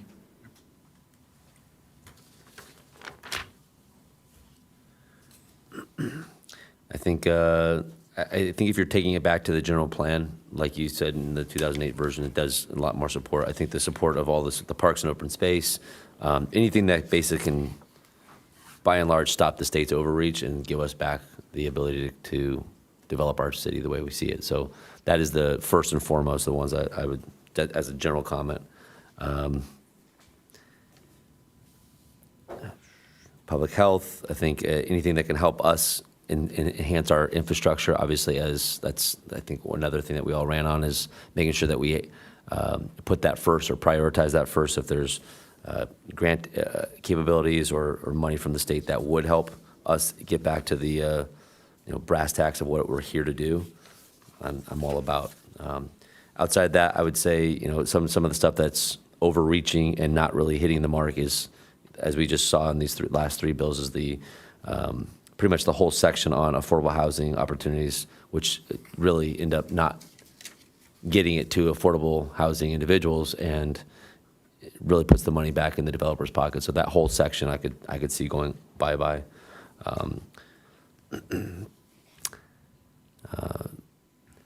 We were just had a long conversation about supporting the solutions for those who are unhoused. I think that we as a city are, again, as we just saw, there's a huge community, as in Community Resource Center and other groups that are doing the best we can. It's not really what they made it very loud and clear, is that the ones that are the biggest problem are the ones that aren't actually accepting the services. So I don't like the state getting into our stuff when we could actually be the ones doing it for ourselves if we do have that local control capability. So outside of that, I think I'll leave it up to you guys to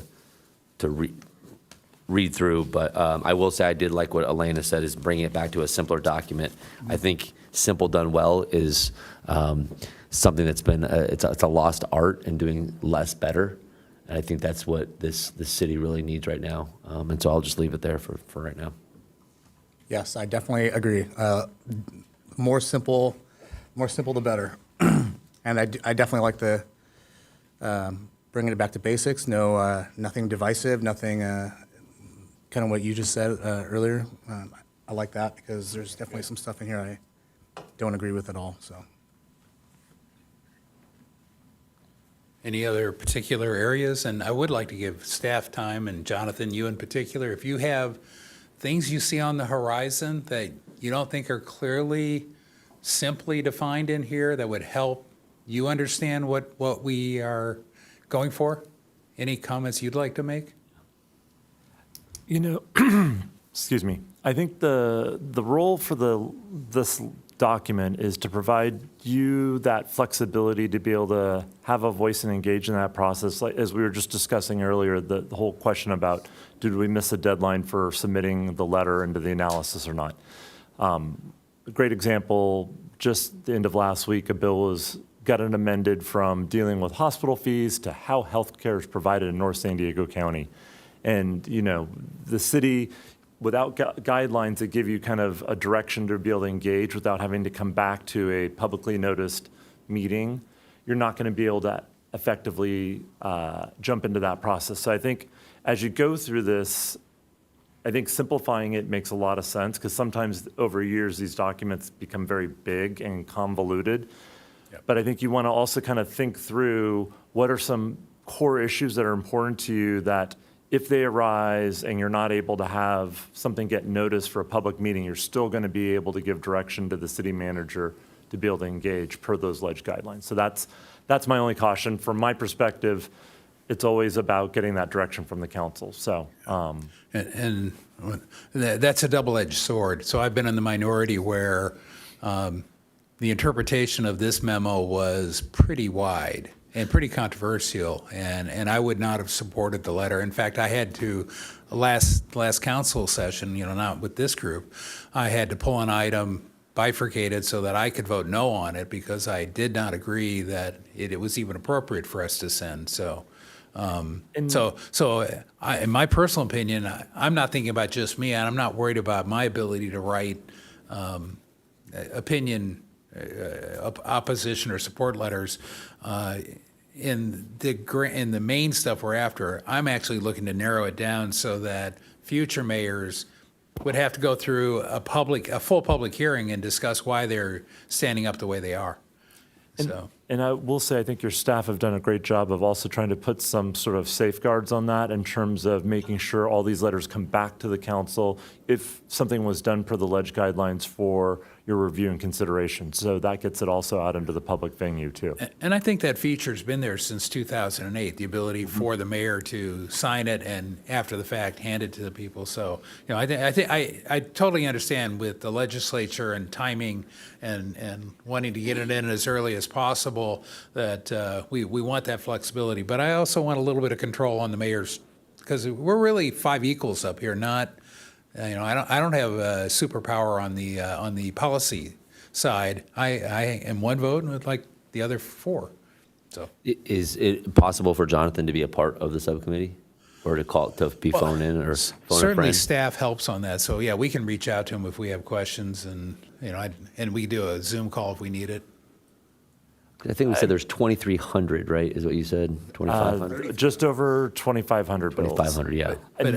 But my goal is to get the vast majority of the urgent ones that are top on our priority, and the rest, we better be on top of it early enough that I can bring it back to the whole council, because 2 years from now, we may have a different makeup up here, and I want a process for the long term. That's my personal I get goal. you. Yeah. I think something I'd like to add to this too is as I read this list, I felt like 95% of it was in support of everything Sacramento's doing. And I think to be fair, to be realistic, I think I hope to see more oppose on here. It's a fair amount of both, not just one or the other. Yeah. At page 7, and I see oppose once and support about 23 times. From what I've seen on the bills that we've seen, we don't support everything Sacramento is doing at the moment. So I'd like to see a little more opposition of which I view as us representing our residents. Yeah. Giving them a voice at Sacramento. I think you can write most issues as an opposing viewpoint or a supporting viewpoint and have the same position. I'll give you an example. Yeah. I wrote down a note: support increased local control of RENA allocation and requirements. You could say oppose current. So I understood. I think what you're saying, we want to do what we want to do, and where it is in opposition to the state's current policy, we should make sure we're clear about that.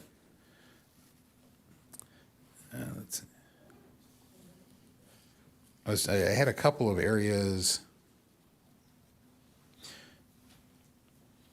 that we could consider adding, like support legislation to provide long-term safe storage for nuclear waste. I think that one would not be too negatively opposed. Keeping it on a fault zone near the ocean just does not seem like a good idea. So, but that's something we can, as we get back together, and the public will have a chance to weigh in, and we can decide from there. Another one that I thought, we talk about infrastructure. This came up in a Sandag vote with last council, and our representative voted to support the vehicle mileage tax. I'd like to add that here, because I'd like to oppose vehicle mileage tax and tracking people and how far they drive as a method to raise funds. I do not see a good justification for that. But, and I think most people I talked to during the election were absolutely in the same opinion. So I'm just throwing out ideas that are not in here already, so that if I get a good or a violent reaction, I'll know where to go. Any other areas that?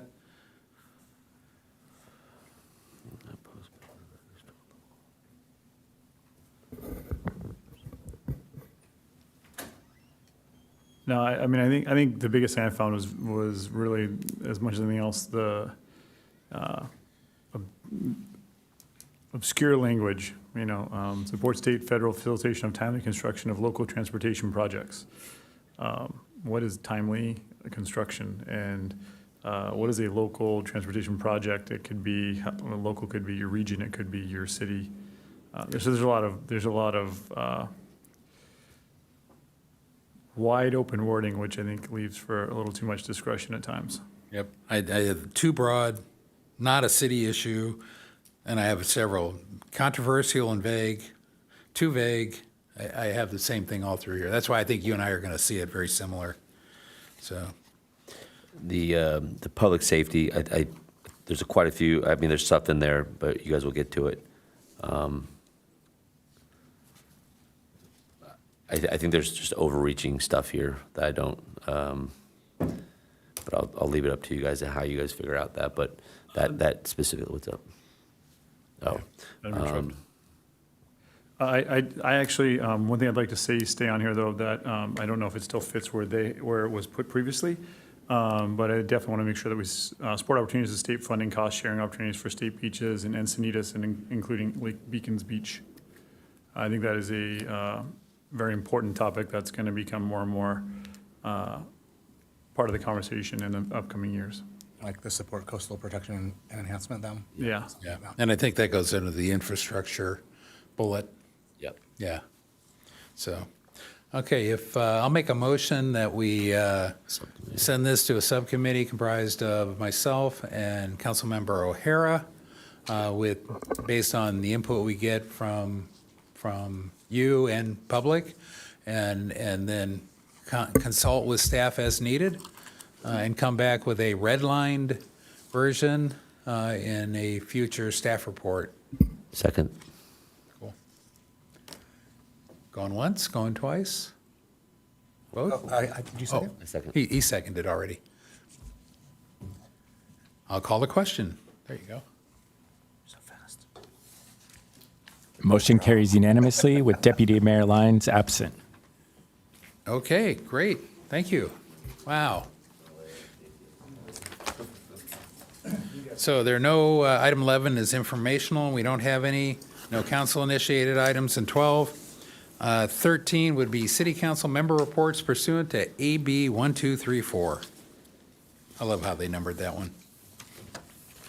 I have no report, nothing to report. Councilmember O'Hara and I attended the San Alejo JPA yesterday morning and went through the budget for the coming year, and done a great job of, there was a proposed increase to the end user of 1.14% for the first year, and then descending down to 12 and then 10%, and they also had one for 12%, and then down. They've actually figured out a way to do one this year and then do another one on January 1st, and then they are able to do consecutive ones on that January 1st to keep everything under the 2-digit rate increase for the end user. So they're in kind of a hard place because of mass inflation kind of everywhere and every single group that they work with. So they've done a good job of really keeping the end user in mind. And again, like Jim says every time, they're a phenomenal group, and I think that every single group that should mimic themselves after the San Alejo JPA. So I actually have two things to report. The Cultural Tourism Committee met, and I figure out there, I apologize, I was late for that meeting. But we had a great meeting. We worked with Parks and Recs was there. We covered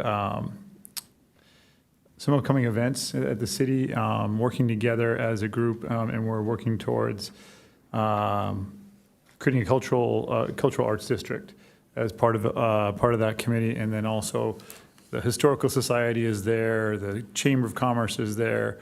I think the arts is coming up this weekend. The Arts Colony. This is the Arts Colony is at. Do you have this on your events list? Over at Pacific View, there is an event at 3:30 on Saturday, hosted by Danny and his crew, unveiling some artwork. Banner. Or was that Arts Alive? Correct. The Arts banner Alive unveiling. group, banner unveiling. And so that's part of that. So there's always something really exciting going on there, and it's worth looking into because I think they're going to start to put together. They're putting together basically a spreadsheet to go over everything in the city of putting all the art together, where it is, how you find it, and they'll become a great resource for everybody in the long term. So it's a great thing. The other committee I met with was the School Liaison Committee. School Liaison Committee has floated for years. It kind of lost its purpose after starting out as a portal for the city to work with the schools and create a contact point where we could work on all subjects that have to do with the schools. It had been kind of diverted and turned into what I call the Traffic Commission. And we recently came back and we created a new mission statement for it. Very exciting. We had several members of the school boards come together and create a new mission statement and define who the committee members are. And we're looking forward to going forward and tackling things from e-bike safety, traffic safety, but also issues that happen in our schools that translate into the community. So really exciting time with that committee to see it resurging, and we're excited to see it go forward. Would that be an appropriate thing to bring back as an agendized item to report, like an informational item as far as the mission? Because subcommittee, the concept behind subcommittees, if you go look, they're supposed to be temporary in nature with a purpose statement. I love the fact you amped up or redefined or clarified the purpose statement. But the whole idea in Robert's rules is it goes off into subcommittee, you do the hard detailed work, and then you come back and report. And so ultimately, I'm always looking for any subcommittee to come back and reintegrate with the staff, with the council, the body as a whole, on a regular basis. So. Yeah, we could look to do that, and I could bring that up at the next meeting. The committee itself was started back when Christy Guerin was here, and it was part of getting a bond passed together, and the schools and the city needed to work together to get the bond passed. And they got to the end of the bond, and they said, "This is a great opportunity. This is the only time where these entities get together and discuss common ground." Yep. And so. It kept going, but over the years, it kind of got passed back and forth. No one had written down the mission statement or why it was there, and they kind of forgot. And so doing the research and looking at it, bringing it back to like, why does this committee exist and what can it be useful for? And it was great to have the members of the committee, the schools, actually write the mission statement. Good. And I think like the commissions where I've been focusing on having them come back and do joint meetings with us more often, and then I'm meeting separately with the chairs.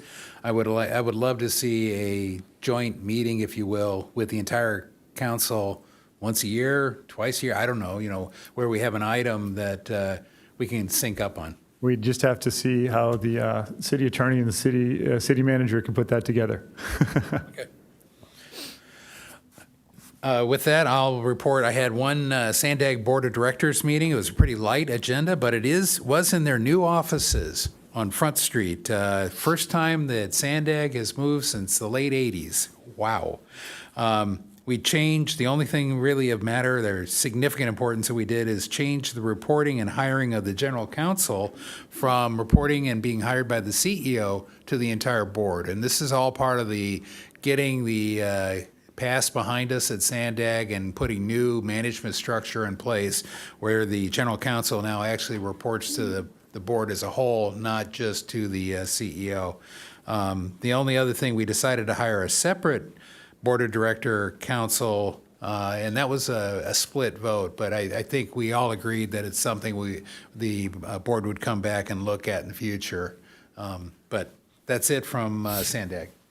City manager report. Thank you, Mayor, members of council. So tonight wanted to give a little bit of an update on the D Street Beach access staircase. So we will have an item next week for the council to basically ratify the emergency declaration that I went ahead and signed.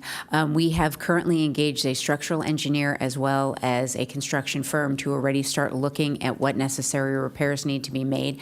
This is under repair and maintenance. We are using the as-built from the stairs, so it's literally just replacing materials that need to be replaced. We're not changing any configuration. So hopefully at that meeting, we will have a little more information about some timeline and cost as well. So just wanted to let you know, staff is busy working with some consultants and contractors to try to get this fixed as soon as possible. We also have let, of course, Coastal Commission know that we will be undertaking these repairs.